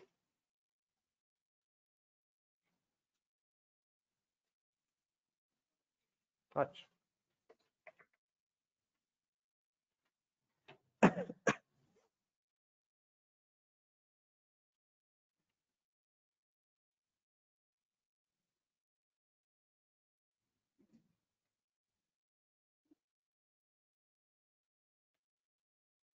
जी करें जी स्टार्ट, करें स्टार्ट सर। फॉर्मेट जरा बना लें, एंट्रीज रिक्वायर्ड है। किस करेंसी में काउंटिंग करवानी है मुझे? तो अब आप वो जो हम रुपीज वगैरह लिखते हैं, रुपीज इन थाउजेंड वगैरह, वो बहस नहीं है। अल्हम्दुलिल्लाह आप कहाँ पहुंच गए हैं? वहीं पहुंच गए हैं जहां जहां चले, मर्जी आपका, सेंटेंस आपने कैसे पूरा करना। यूएस डॉलर हमारी लोकल करेंसी है। इन्ना लिल्लाहि व इन्ना इलैहि राजिऊन। ठीक है, मतलब अमेरिका जाके यार क्या नहीं, इसका इन्ना लिल्लाहि का क्या मतलब होता है? हम अल्लाह ही के हैं और अल्लाह की तरफ जाना, मतलब ये कोई जरूरी तो नहीं है उसी वक्त बोला जाए। चले वापस ले लेता हूँ यार, लेकिन कोई इसका मसला तो नहीं था। जी सीरियस नोट पे सर, पहली डेट बताएं। अगर लिखना छोड़ दें बस हेडिंग्स वगैरह पूरी करके तो सबसे बेस्ट रहेगा।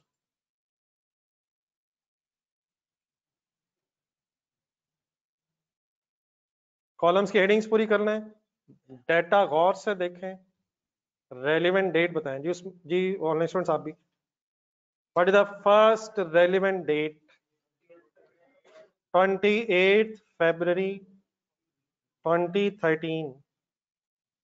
क्या किया है यूएस एंटिटी ने? कुछ खरीदा है या बेचा है? कैश पे बेचा है, क्रेडिट पे बेचा है?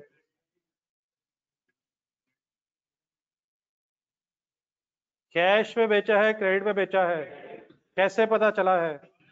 पैसे बाद में आ रहे हैं यार, इसमें कोई मसला है?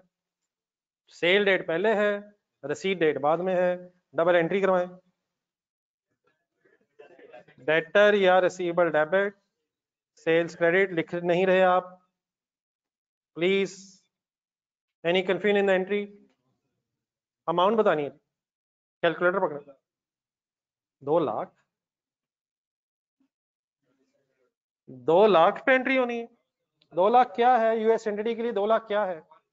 फॉरेन करेंसी है। 2 लाख पाउंड्स को कन्वर्ट आपने करना है डॉलर में। करें करें करें करें, कन्वर्ट करें।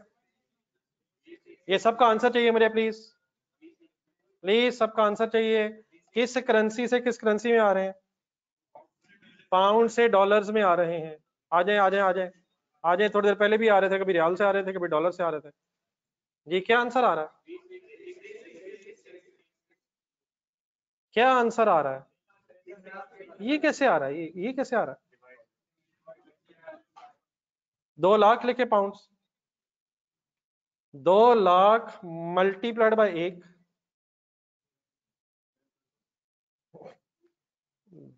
पाउंड्स को किस में कन्वर्ट करना है? तो कैसे करें? डिवाइडेड बाय किधर आ गया यार? अभी थोड़ी देर पहले मल्टीप्लाई हो रहा था। बस अब ये बड़ा आखिरी मसला रह गया है, इसको हल कर लें। फर्स्ट पेज पे है, वापस फर्स्ट पेज पे।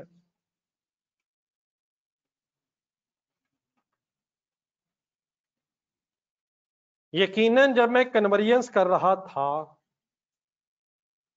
तो मैं मल्टीप्लाई कर रहा था, लेकिन प्लीज मल्टीप्लाई क्यों कर रहा था गौर से समझना है। सब रेडी हैं?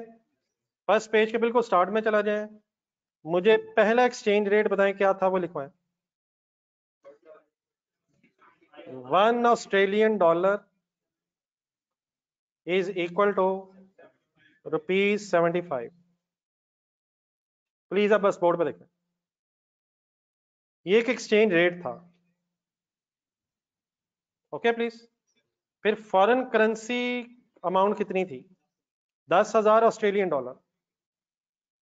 10,000 ऑस्ट्रेलियन डॉलर्स को मैं कन्वर्ट कर रहा था रुपीज में। सब ओके है? अब आप बोर्ड पे देख रहे हैं, बस और कुछ नहीं चाहिए हमें। अब सिर्फ कंसंट्रेशन चाहिए। असल में हो ये रहा था कि जब ये $10,000 मैंने लिखे, तो अब एक्सचेंज रेट देखना है आपने, ये जो मैंने बॉक्स बनाया, इस एक्सचेंज रेट को जिस तरह से लिखा हुआ है $1 अगेंस्ट 75 रुपीज जो इज इक्वल टू लिखा हुआ है, इसमें ऑस्ट्रेलियन डॉलर को 1 रखा हुआ है और ₹75 है। तो कॉन्सेप्ट असल में ये है कि जिस करेंसी से आपने दूसरी करेंसी में जाना है उसको कैसे लिंक करें। 10,000 ऑस्ट्रेलियन डॉलर है, रेट के एंगल से अगर देखूं तो 1 के बराबर है, और मैंने मल्टीप्लाइड बाय 75 पे जाना है। जिस करेंसी से शुरू कर रहा हूं वो करेंसी 1 के बराबर है, उससे डिवाइड कर दें, और जिस करेंसी तक पहुंचना है उसको मल्टीप्लाई कर दें। ये डिवाइड बाय 1 और मल्टीप्लाइड बाय 75 मैंने कहां से देख के किया है? नहीं, मैंने कहीं से देख के किया है यार, मैंने बॉक्स के अंदर देखा है। 1 से डिवाइड क्यों किया? ये उसी तरह जिस तरह अगर मार्कअप मार्जिन वगैरह कभी आप जहन में लें, 10,000 ऑस्ट्रेलियन डॉलर है, जो रेट हमें बताया हुआ है उसमें ऑस्ट्रेलियन डॉलर 1 के बराबर है, करेंसी जिसके बराबर हो उससे डिवाइड कर दें, और जो आपने फाइंड आउट करनी हो करेंसी उससे मल्टीप्लाई करें, उसके रेट से मल्टीप्लाई करना। बात मेरी 1 मिनट खत्म नहीं हुई है, यहां तक आंसर क्या बनेगा हमारा, कल चेक करना है कर लें। असल में डिवाइड बाय 1 करने से शायद फर्क नहीं पड़ता है, आंसर अभी भी 750,000 है। लेकिन बात को सही समझने के लिए दोबारा बोर्ड पर देखें। अब अगर मैंने 7,50,000 रुपीज को ऑस्ट्रेलियन डॉलर्स में कन्वर्ट करना है, किसको किसमें, इन रुपीज को अगर मैंने डॉलर्स की तरफ लेके आना है, तो दोबारा बॉक्स के अंदर जाएं, डिवाइड बाय 1 करें यार। डिवाइड किससे करेंगे? डिवाइड किससे करेंगे? जो करेंसी है उसको उसके एक्सचेंज रेट से डिवाइड करेंगे, और जिस करेंसी की तरफ जाना है उस करेंसी के एक्सचेंज रेट से मल्टीप्लाई कर देंगे। डिवाइड बाय प्लीज बताएं, डिवाइड बाय, मल्टीप्लाइड बाय, जरूर चेक करें प्लीज। समझ आ गया प्लीज? एक सेकंड, सेकंड फर्स्ट पेज के एंड में जाएं, इसी फर्स्ट पेज के एंड में जाएं, वहां भी पहला पेज के एंड, जब गेम रियाल्स में आई थी तो रेट लिखवाएं, क्या गिवन था? 1 riyal is equal to 30 rupees, 1 riyal is equal to ₹30, ऐसे ही था sir. How many riyals? 10,000 riyal से डिवाइड बाय बताएं, फाइनल करें सर, 1 मिनट जरा, divide by please, multiplied by, answer आएगा, जरूर सॉल्व करें अगर करना है। 3 लाख आ रहा है सर। और देन अगर मैंने वापस आना है तो आप ये करवा दें जरा, दोबारा बॉक्स देखें। अब ये रुपीज हैं, एक्सचेंज रेट के मुताबिक रुपीज 30 के बराबर है, उसे डिवाइड करना है और multiplied by 1। Please division multiplication को समझ आ रही है सर? जो आपने करेंसी लिखी है उसको उसी एक्सचेंज रेट, उसी करेंसी के एक्सचेंज रेट से डिवाइड कर दें, और जिस करेंसी में आपने जाना है उस करेंसी के एक्सचेंज रेट से मल्टीप्लाई कर दें। यहां तक ओके है सर? आप जरा सेकंड लास्ट पेज पे पहुंचे जहां हम क्वेश्चन कर रहे थे। जी बेटा ऑनलाइन स्टूडेंट्स, आपको पता चल गया कि वहां डिवीजन मल्टीप्लिकेशन कैसे है?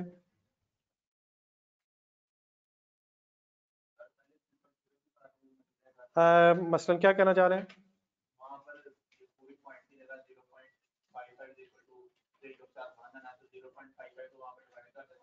जी बेटा वो भी पॉसिबिलिटी है, लेकिन मेरा ख्याल है उसकी बजाय ये जो हमारा काम ये ज़्यादा जल्दी हो जाएगा। एक ये भी है कि असल में एक काम और भी हुआ है जो मैं इंशाल्लाह खुद कुछ दिन बाद डिस्कस करूंगा। ये चले अभी अभी थोड़ी सी बात कर लेता हूँ, एक्सप्लेन इंशाल्लाह बाद में करूंगा। पेज 1 पे दोबारा जाएं, पेज 1 पे दोबारा जाएं, लोकल करेंसी का नाम बताएं वहां फर्स्ट और नीचे एंड में। लोकल करेंसी बतानी है आप, रुपीज है। दोनों एग्जांपल्स को अगर आप देखेंगे परचेज की और सेल की, तो फॉरेन करेंसी को 1 रखा हुआ है, ऑस्ट्रेलियन डॉलर को 1 रख के रुपीज बताए हुए हैं, और नीचे भी रियाल को 1 रख के रुपीज बताए हुए हैं। तो उन क्वेश्चन, उन सिनेरियोज में लोकल करेंसी वेरी कर रही है फॉरेन करेंसी के against. In other words foreign currency constant है और लोकल करेंसी वेरी कर रही है। एक सेकंड यहाँ है, जरा अपना पेज पे वापस। अब यहाँ लोकल करेंसी कौन सी है? डॉलर। डॉलर को एक रखा हुआ है, लोकल करेंसी को यहाँ एक रखा हुआ है, और फॉरेन करेंसी फ्लक्चुएट हो रही है। तो असल में ये रेट सीखने के दो डिफरेंट तरीके हैं, वो मेरे लिए छोड़े, वो इंशाल्लाह मैं अपने डिटेल में डिस्कस करूंगा। एक डायरेक्ट कोट होता है, इनडायरेक्ट कोट होता है। इसको दोबारा उसमें भी कन्वर्ट किया जा सकता है, उस तरह भी किया जा सकता है, लेकिन उसकी बजाय फिलहाल शायद ये डिवीजन और मल्टीप्लिकेशन से भी हमारा मसला हल हो जाएगा। बाकी इंशाल्लाह जरा बात थोड़ी सी कंप्लीट हो जाए, फिर अगर आपको लोकल करेंसी वन बताई हो तो आप फॉरेन करेंसी वन में भी कन्वर्ट कर सकते हैं, and vice versa as well. वो इंशाल्लाह फिर मैं खुद डिटेल में बात करता हूँ। लेकिन पहले मैं जरा ये देखना चाह रहा हूँ कि ये मैंने डिवीजन और मल्टीप्लिकेशन बताई है, ये आपको सही क्लियर हो गया या नहीं, क्योंकि शायद मेन मसला ये है। ठीक है, प्लीज पहले ये देखना जरा जी, कन्वर्ट करवाएंगे जी आप प्लीज। कितने पाउंड्स हैं प्लीज यार, ये तो बता दो यार, क्या हो गया? 2 लाख पाउंड्स हैं। अब रेट देखें क्या है, डिवाइड बाय 1 हो जाएगा। पाउंड्स हैं तो रेट को गौर से देख के डिवाइड बाय पाउंड हो जाएगा, और हमने मल्टीप्लाई बाय डॉलर्स की तरफ जाना है, तो डिवाइडेड बाय 0.55 अब सबको क्लियर है, और मल्टीप्लाइड बाय 1 ओके है। डेफिनेटली शायद मल्टीप्लाई बाय 1 से भी फर्क नहीं पड़ता है। आंसर जरा एक मिनट मुझे बताएं, लेकिन अब इसको भी मेरा ख्याल फाइनली राउंड ऑफ करके ही मुझे बताएं। अगर आप अमेरिका में होंगे तो इंशाल्लाह हमने वहां डॉलर भी राउंड ऑफ कर देना है। तो प्लीज सही आंसर फाइनल बताएं जो आपने लिखना है। 363,636 पे बात खत्म कर दूं। 363,636 ओके है प्लीज। अच्छा, लॉजिकली एक छोटी सी चीज और क्लियर करें जरा, दोबारा ये डाटा देखें, लिख लीजिएगा, ये कोई इशू नहीं है। लॉजिकली क्या हमारा ये आंसर ठीक है? मतलब मेरी इस बात का ये है कि पाउंड्स 2 लाख हैं और डॉलर ज्यादा आ रहे हैं, तो क्या लॉजिकली आंसर ठीक है? $1 है, 0.55 पाउंड है, तो क्या डॉलर ज्यादा है अगर कंपेयर किया जाए पाउंड्स के साथ? 0.55 पाउंड $1 के बराबर है। इट मींस हमारा ये आंसर भी 2 लाख पाउंड से ज्यादा होना चाहिए। अगर अदरवाइज आपसे गलती हो भी जाए तो शायद लॉजिकली उसे करेक्ट किया जा सकता है, लेकिन आई होप के बाद में अब गलती होगी नहीं। डिवाइड किससे होता है, मल्टीप्लाई किससे होता है, इंशाल्लाह नेक्स्ट अभी आप मेरे करके दिखाएंगे। यहां तक जरा नोट कर लो जी। बट ऑनलाइन स्टूडेंट्स आपको प्लीज ये क्लियर है?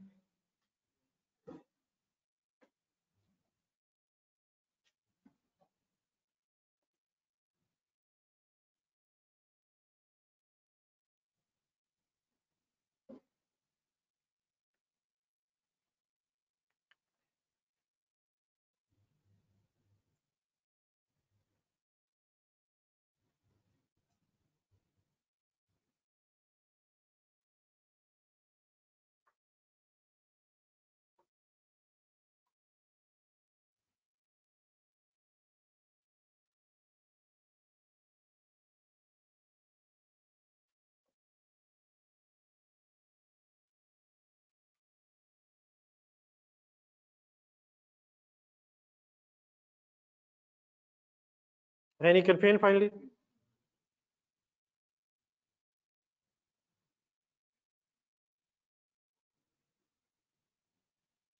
Next date जी please.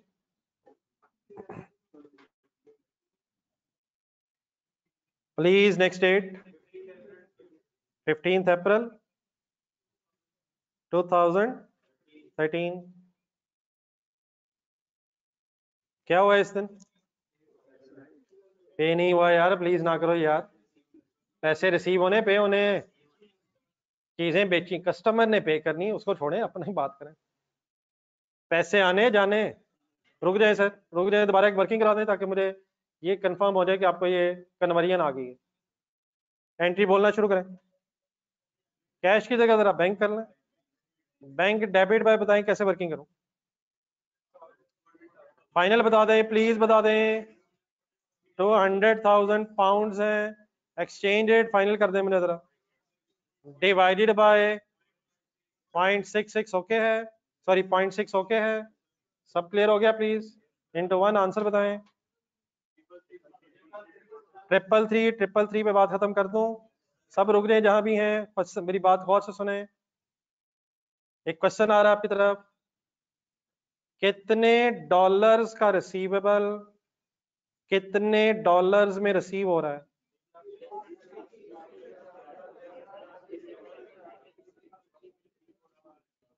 अमेरिका में बैठे आप, कैसा लग रहा है? एंट्री पूरी करें।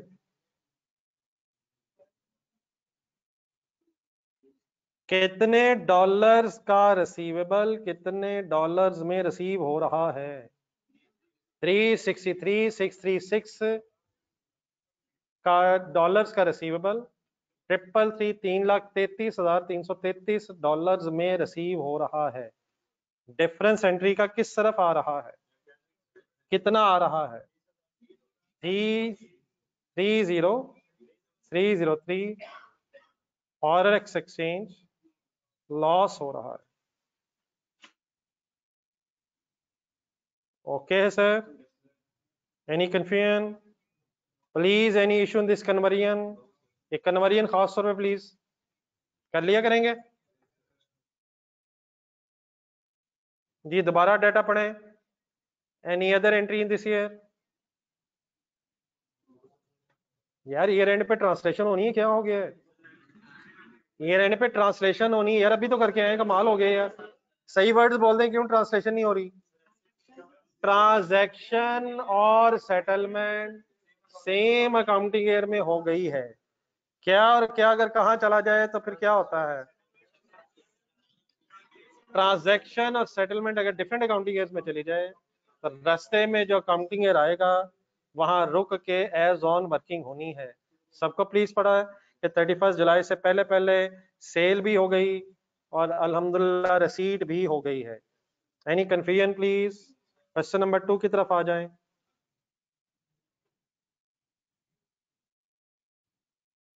जी ऑनलाइन स्टूडेंट्स प्लीज ओके है।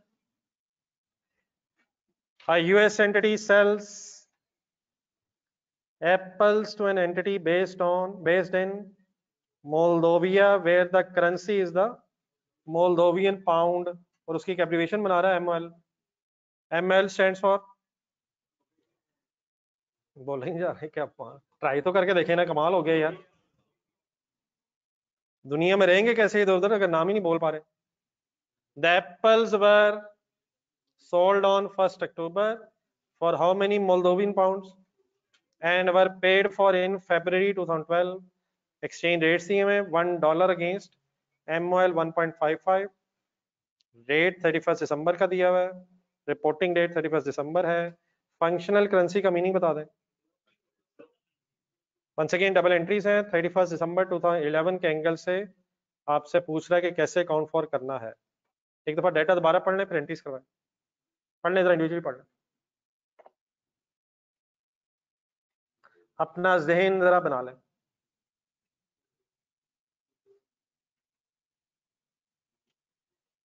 किस करेंसी में काउंटिंग करनी है?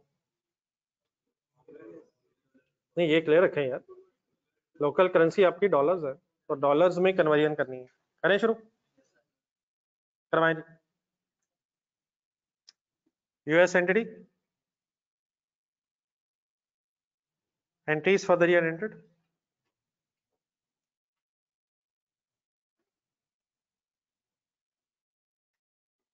Entries for the year ended 31 December 2011 है जी,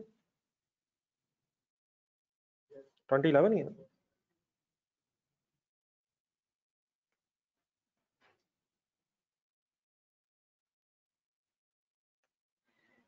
डेट, डिस्क्रिप्शन, डेबिट क्रेडिट।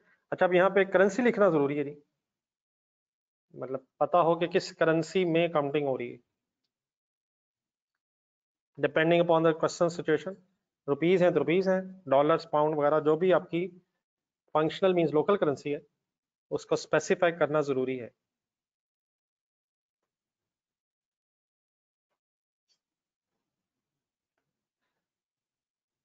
चले, मैंने आज जो मैं चीजें आपको बतानी थी वो शायद बता चुका हूँ, बस आप बने वाइंड अप करवाना। बताएं जी डेट पहली।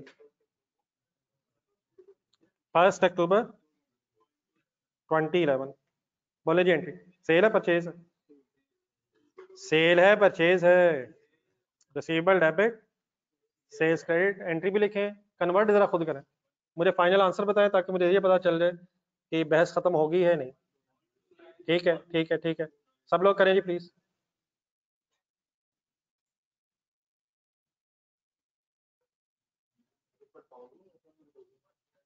नहीं बेटा, वो तो हमने उस मुल्क को बेचा है, ये कैसे पता चलेगा कि हमने किस करेंसी में वर्किंग करनी है? लोकल करेंसी से। Last line functional currency dollar dollar dollar dollar.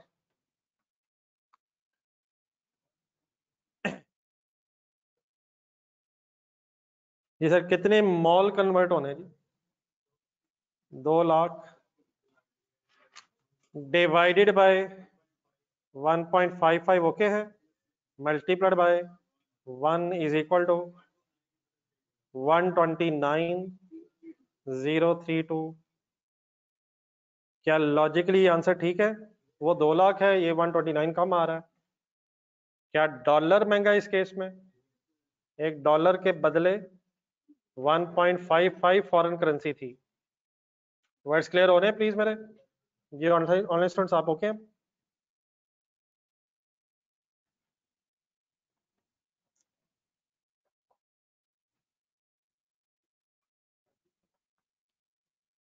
चलो आगे, नेक्स्ट डेट बताएं। Next date next date next date. Receipt date क्या है? नेक्स्ट अकाउंटिंग ईयर में चली गई है शायद, तो कुछ ईयर एंड पे याद आ रहा है? 31 दिसंबर 2011 पे कुछ फॉरेन करेंसी रिसीवेबल है, उससे करेंगे जरा, डिसाइड करें ट्रांसलेशन पे गेन आ रहा है लॉस आ रहा है। अच्छा ये सबको पता है ट्रांसलेशन अब क्यों हो रही है? क्यों हो रही है? ईयर एंड पे फॉरेन करेंसी रिसीवेबल है, सेटलमेंट अभी बाद में है। करें इंडिविजुअली करें, वर्किंग फाइनल करें, अमाउंट फाइनल करें।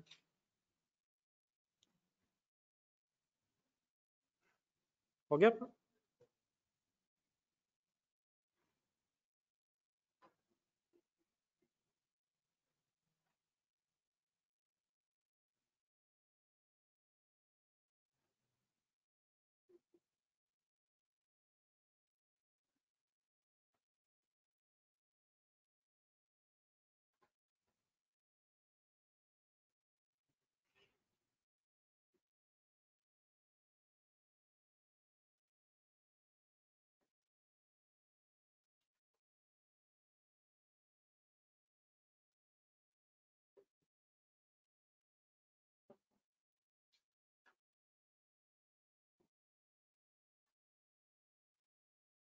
रिसीवेबल बढ़ रहा है कम हो रहा है? मेन डिसीजन सर जी यही है, एंट्री इंशाल्लाह बन जाएगी। रिसीवेबल अगर बढ़ रहा है तो डेबिट हो जाएगा, रिसीवेबल डेबिट हो जाएगा। कितने से बढ़ रहा है जी? 20,000। सही है फिगर, 20,222। वर्किंग ठीक है प्लीज? और पूरी एंट्री क्या बन जाएगी? Receivable debit forex gain credit 20,222।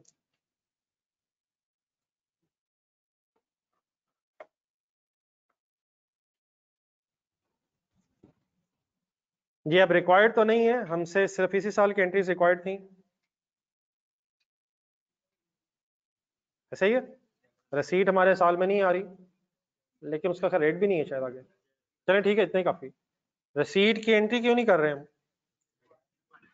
Required ही नहीं है, नेक्स्ट अकाउंटिंग पीरियड में है, हमसे सिर्फ 31 दिसंबर 2011 की एंट्रीज मांगी हुई हैं। ठीक है प्लीज सर। वैसे आप अपना ओपिनियन एक जरा ये बता दें, स्टेटमेंट ऑफ फाइनेंशियल पोजीशन में रिसीवेबल अब कितना आ रहा होगा?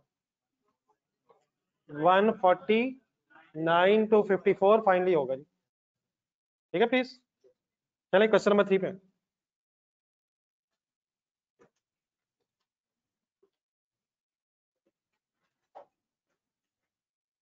या क्वेश्चन नंबर 3 जरा होमवर्क रखें। क्या मतलब बना इस होमवर्क का? इंशाल्लाह घर में करेंगे, मतलब होमवर्क का मतलब ट्रांसलेशन कर दें होमवर्क की तरह, घर का काम। क्वेश्चन नंबर 4 भी होमवर्क बन रहा है यार, ये 2 छोटे छोटे क्वेश्चन ही होमवर्क है नहीं, 5 करें मेरे साथ, मत डरें बस, इंशाल्लाह ये नहीं कहूँगा होमवर्क बन रहा। क्वेश्चन नंबर 5 का नाम से सफीर पाकिस्तान टेक्सटाइल लिमिटेड वाला क्वेश्चन पड़ेगा। Is a multinational company. Company is principally engaged in the manufacturing and selling of menswear. Company exports. Company exports designer dresses to the United Kingdom, UAE, and USA. Company prepares its financial statements on 30th June. During the year, following transactions were incurred in foreign currency. 15th April 2017, SPL sold dresses to customers in UAE on account for, अच्छा on account जरा word underline कर लें, वैसे तो ये पुराना जरा word हो गया, ऑन क्रेडिट इसका मीनिंग होता है। फॉर 20,000 क्या dirhams. The customer settled the transaction after 1 month and the company received 20,000 dirhams on May 15, 2017. Okay, please. Second transaction. On 1st May 17, company has imported a machinery from, the invoice for the machinery was rupees 1,10,000 US dollars, which will be paid to the vendor. Vendor कौन होता है? Supplier on 20th August 17. Next page.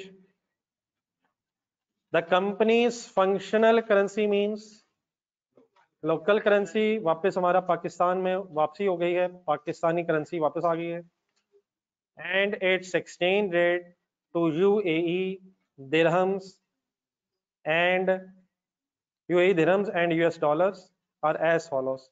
Different dates के आपको Pak rupees to US dollar भी exchange rates दिए हुए हैं और पाक रुपीस टू यूएई दिरहम्स भी आपको दिए हुए हैं। आपने किस करेंसी में काउंटिंग करनी है? रिक्वायरमेंट पढ़े 30 जून 17 और 18 की कुछ एंट्रीज आपने इंशाल्लाह करवा के जाना है। बिस्मिल्लाह रहमान रहीम। बिजनेस नेम बता दें।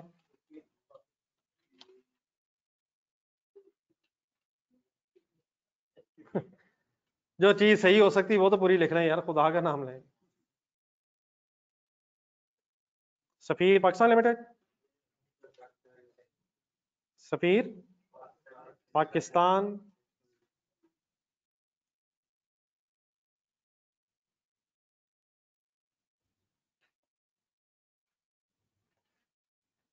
जी। वंस अगेन अभी एंट्रीज ही चल रही हैं, तो general entries for the year ended, अब 2 साल हो गए।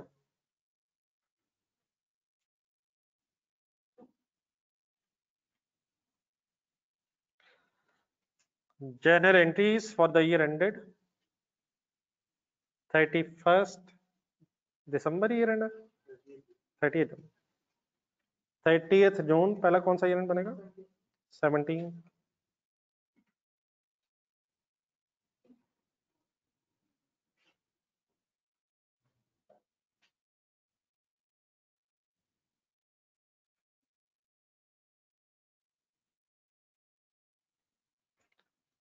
बस काइंडली एक आध दिन में 2 दिन में अपने आप को दोबारा पढ़ाई के हवाले से चार्ज कर लें। गेम शुरू से ही ऑन रखनी पड़ती है, तभी सही कंक्लूड होती है।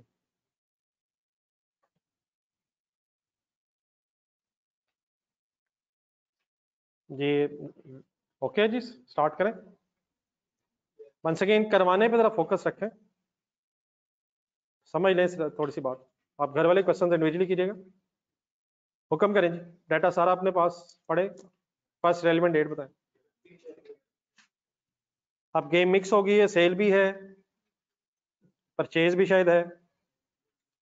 फर्स्ट रेलिवेंट डेट 15 अप्रैल को क्या हुआ, करवाते पहले पूरा।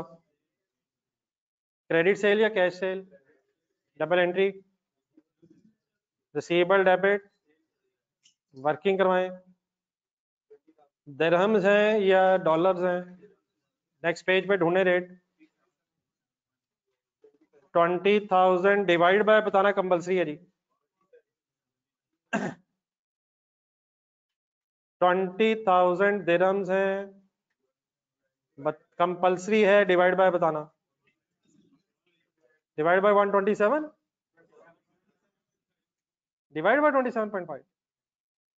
जाने दें यार, एक मिनट आए जरा, एक मिनट पहले यही मसला हल करें। ये रेट देखें नहीं प्लीज। ये लिखा हुआ है ऊपर हेडिंग बेटा PKR 2 US$। PKR 2 US$ का मतलब रुपीज पर डॉलर। ये 2 नहीं इसका होता, यहाँ 2 लिखा हुआ है प्लीज यार। PKR 2 US$ को कैसे पढ़ूं? दिरहम्स को पढ़ लेते हैं बाद में। नहीं मतलब नहीं, वो ठीक है वो।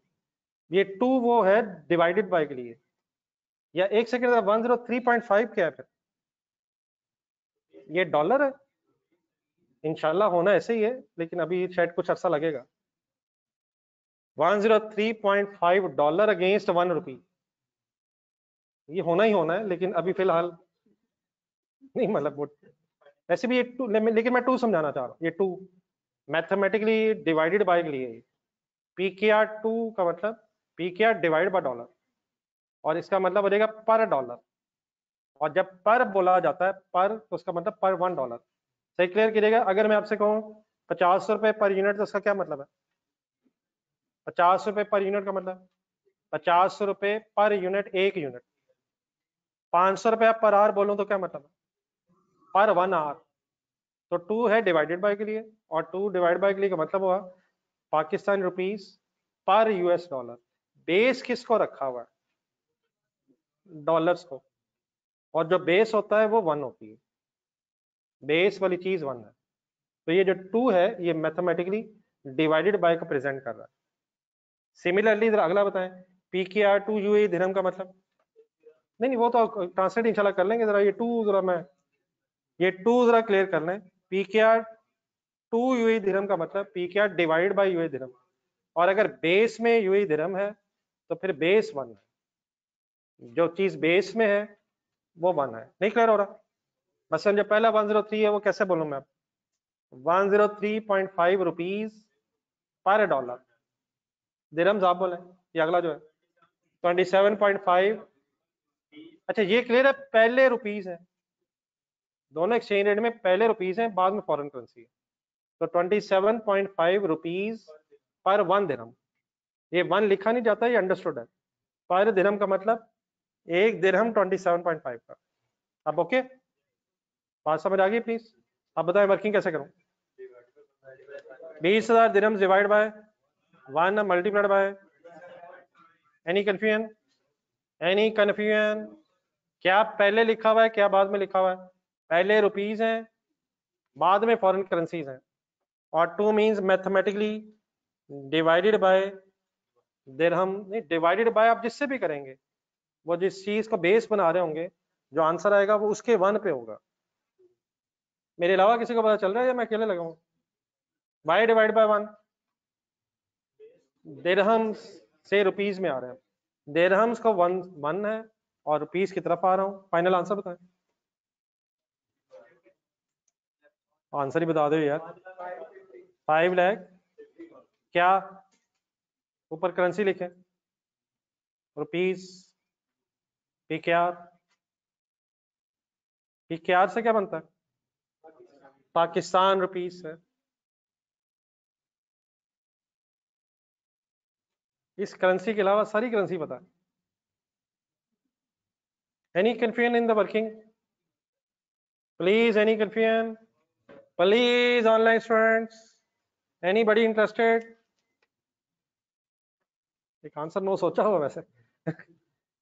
Any confusion? नहीं सीरियस नोट पे था प्लीज। चलो आगे, नेक्स्ट डेट बताएं। आप बेटा क्लियर हो गया? ये भाई जो आगे बैठा क्लियर है जी? नेक्स्ट 11 डेट हाँ जी बिल्कुल ठीक है। अब रैंडम जरा डाटा है तो जरूरी नहीं कि हम पॉइंट वाइज चलें, मेरे ख्याल डेट वाइज ज्यादा बेहतर रहेगा। सेटलमेंट इसकी रिसीट होनी है 15 मई को, लेकिन पॉइंट नंबर 2 में अगर आप जाएंगे तो शायद मशीनरी की इंपोर्ट पहले है। रेडी है सारे? डेट बोलें, 1 मई पे रुकूं या 15 मई पे चला जाऊं? 1 मई पे क्या हुआ है, क्या खरीदा है? डबल एंट्री बताएं। मशीन डेबिट, पेबल क्रेडिट, क्या क्रेडिट पे खरीदी है? पैसे कब जाने? अगस्त में आई थिंक जाने हैं। वर्किंग करवाएं, कैसे करूं? $1,10,000 हैं। अब आपने किस दिन का रेट ढूंढना है? 1 मई का ढूंढे, डिवाइड बाय 1 लिखना जरूरी तो नहीं बनेगा लेकिन पता होना चाहिए। डिवाइड बाय 1 ठीक है, multiplied by 103.75 respective date date के रेट्स ढूंढ रहे हैं आप। 1 मई का रेट मिल गया, आंसर बनेगा 11,412,500। ऐसे ज्यादा परेशान नहीं होना चाहिए। उनके सिर्फ 1,10,000 हैं, अल्हम्दुलिल्लाह हमारे 11 मिलियन है। 11 मिलियन से भी ज्यादा है, 11.4125 मिलियन हमारे हैं, तो थोड़े से उनके, बोरियों में हमारे। Any confusion in the calculation? Next date बतानी है प्लीज, नेक्स्ट डेट बतानी है यार। 15 मई पे रुकने की वजह, सेटलमेंट ऑफ रिसीवेबल हो रही है। ये इंडिविजुअली जरा एंट्री करें, इंडिविजुअली पहले करें फिर मैं डिस्कस करता हूं।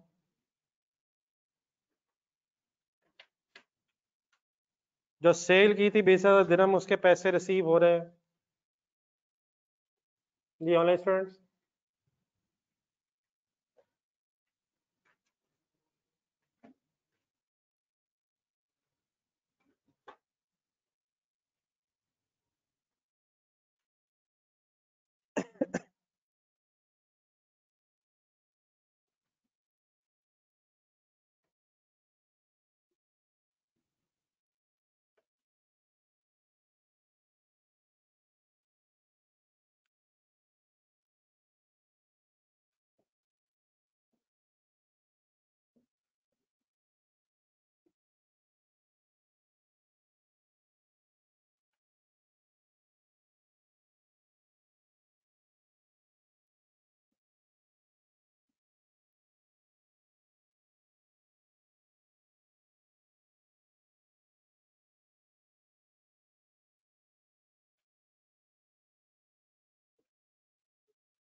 कितने रुपीस का रिसीवेबल कितने रुपीस में रिसीव हो रहा है? कैसा लग रहा है?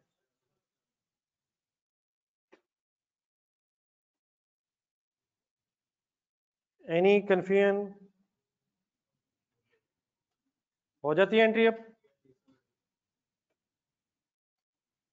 जी ऑनलाइन स्टूडेंट्स आपकी एंट्री होगी।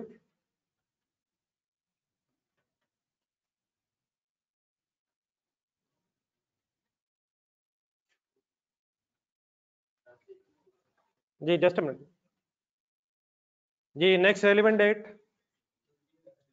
हाँ जी ईयर एंड अब जेन में रखना है। ईयर एंड हमारा 30 जून पे आ रहा है, तो क्या 30 जून पे रुक के कुछ करने की जरूरत है?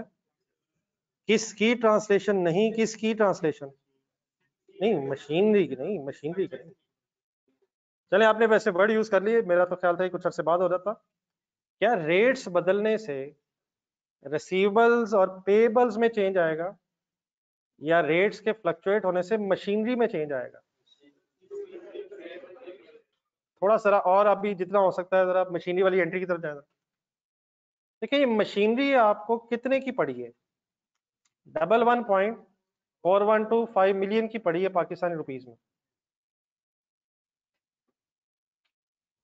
बात मेरी पूरी नहीं है, मैं जरा इकट्ठा कर रहा हूं आपको।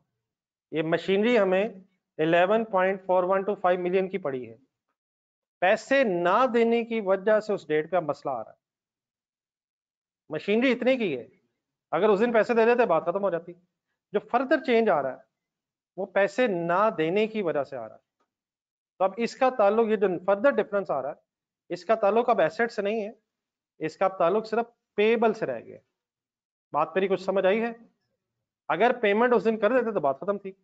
पेमेंट ना करने से डिफरेंसेस आ रहे हैं और उसकी वजह से या कम देना पड़ेगा और या ज्यादा देना पड़ेगा सब्सिक्वेंटली रेट की फ्लक्चुएशन से। तो ये जो ट्रांसलेशंस हो रही हैं ये पेएबल और रिसीवेबल की हो रही हैं। क्या पेएबल्स रिसीवेबल इफेक्ट होंगे रेट्स के बदलने से? अगर आप पैसे दे देते तो कोई चेंज नहीं आना था। पैसे ना देने या पैसे ना लेने की वजह से जो मसला आ रहा है उसे हम फॉरेन एक्सचेंज गेन या लॉस कह रहे हैं। मसलन फॉर एग्जांपल अगर ये लॉस आ जाए, इस पे कंसंट्रेशन जरा प्लीज, अभी मेरे वर्किंग नहीं की वैसे, अगर ये ट्रांसलेशन हम करें और लॉस आ जाए तो पेएबल बढ़ेगा या मशीनरी बढ़ेगी? नहीं, मतलब अगर फॉर एग्जांपल लॉस आ जाए, लॉस कब आएगा?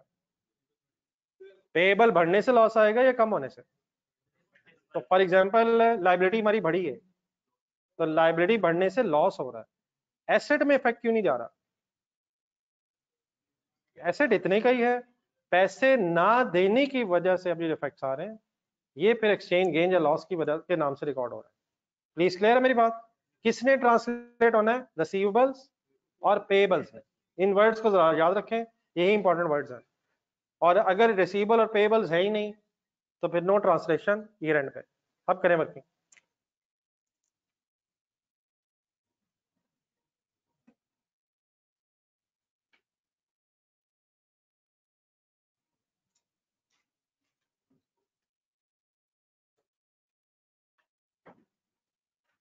रेट हो गया है 102 पॉइंट, जिसकी वजह से हमारी, हाँ डेफिनेटली सॉल्व भी कर सकते हैं यहीं पे। स्टेट में जो भी आंसर आएगा माइनस 111412500। कितने वाली लाइबिलिटी, लेकिन शायद अमाउंट चाहिए होगी आपको। कितने वाली लाइबिलिटी कितने पे कितने कितने की लाइबिलिटी में कन्वर्ट हो गई है? ये आंसर बताइएगा जरा। 102.75 मल्टीप्लाई करके 11320250। कितने वाली लाइबिलिटी कितने पे रीमैयर हो रही है? 11.4125 मिलियन वाली लाइबिलिटी 11.3025 पे आ रही है। लाइबिलिटी बढ़ रही है कम हो रही है? कितने से कम हो रही है? लाइबिलिटी कम होने से आपको कैसा लग रहा है?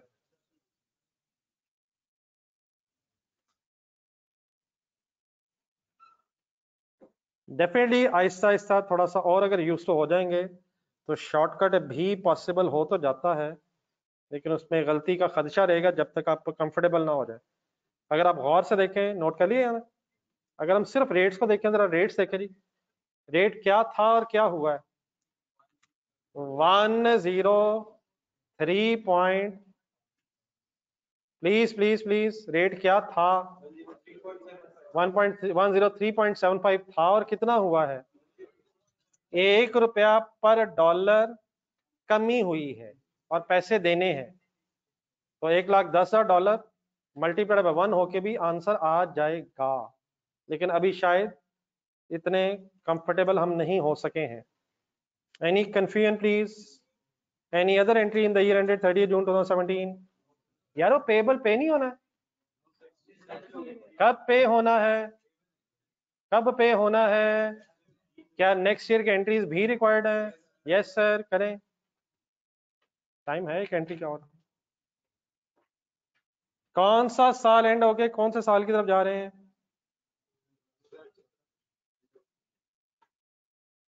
आप देख लीजिएगा, मेरा तो ख्याल है अगर कंसंट्रेट किया जाए तो इतना मुश्किल नहीं है, लेकिन अब आप कुछ ज्यादा इजी भी ले रहे हैं मुझे लग रहा है।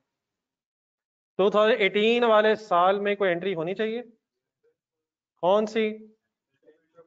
हाँ जी, लाइबिलिटी की सेटलमेंट रह गई है, तो लाइबिलिटी की सेटलमेंट आई थिंक 20 अगस्त पे है।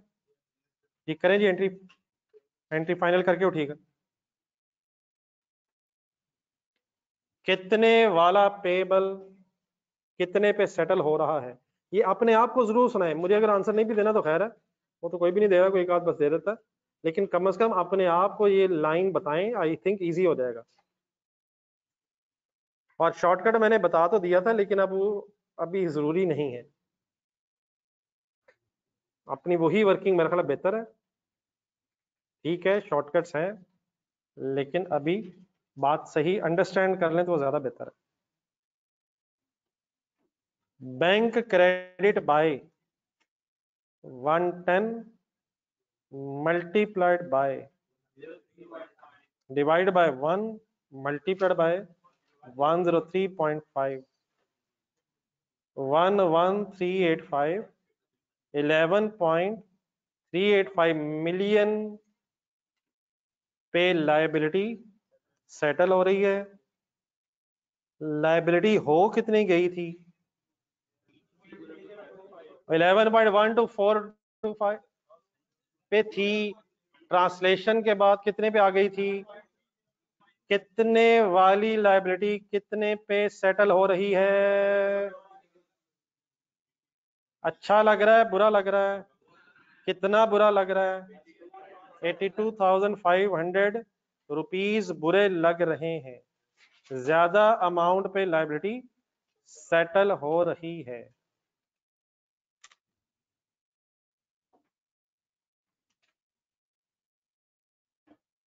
Any confusion? कोई कंफ्यूजन लेके तो नहीं घर जा रहे प्लीज?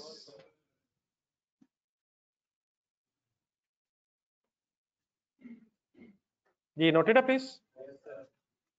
चले बेटा, अल्लाह का शुक्र है ये क्वेश्चन हो गया ना प्लीज। और तो नहीं गारंटी रहेगी इस साल की, जितने क्वेश्चंस हो चुके हैं थोड़ा सा रिवाइज कीजिएगा, और एक बल्कि दो होमवर्क्स हो जाएंगे यार। एक लीज का क्वेश्चन भी होमवर्क कह रहा हूँ, लीज का जो टेस्ट में क्वेश्चन आया था, डेप्रीसिएशन की बात कल याद करवाएगा, रेट नहीं है, फिर कर लेते हैं बात, वो इंशाल्लाह कल कर लेंगे। रेट नहीं है इसलिए, वरना मशीनरी की डेप्रीसिएशन आनी चाहिए थी। होमवर्क नोट करके ठीक है जी please. Homework number 1, test final करें, टेस्ट वाला आंसर कोल लिमिटेड, और सेकंड ये दो छोटे छोटे क्वेश्चन 3 और 4, इनके आंसर मेरा ख्याल है ना ढूंढिएगा, अवेलेबल नहीं है, कल मैं बता दूंगा, आप लोग वर्किंग कीजिएगा। ये ना हो कि आंसर्स ना मिले और आप आंसर निकालें भी ना, अपनी वर्किंग कर लीजिएगा, इंशाल्लाह गलती नहीं होगी, कल डिस्कस कर लेंगे। अल्लाह हाफिज। ये बड़ा ऑनलाइन स्टूडेंट्स ओके।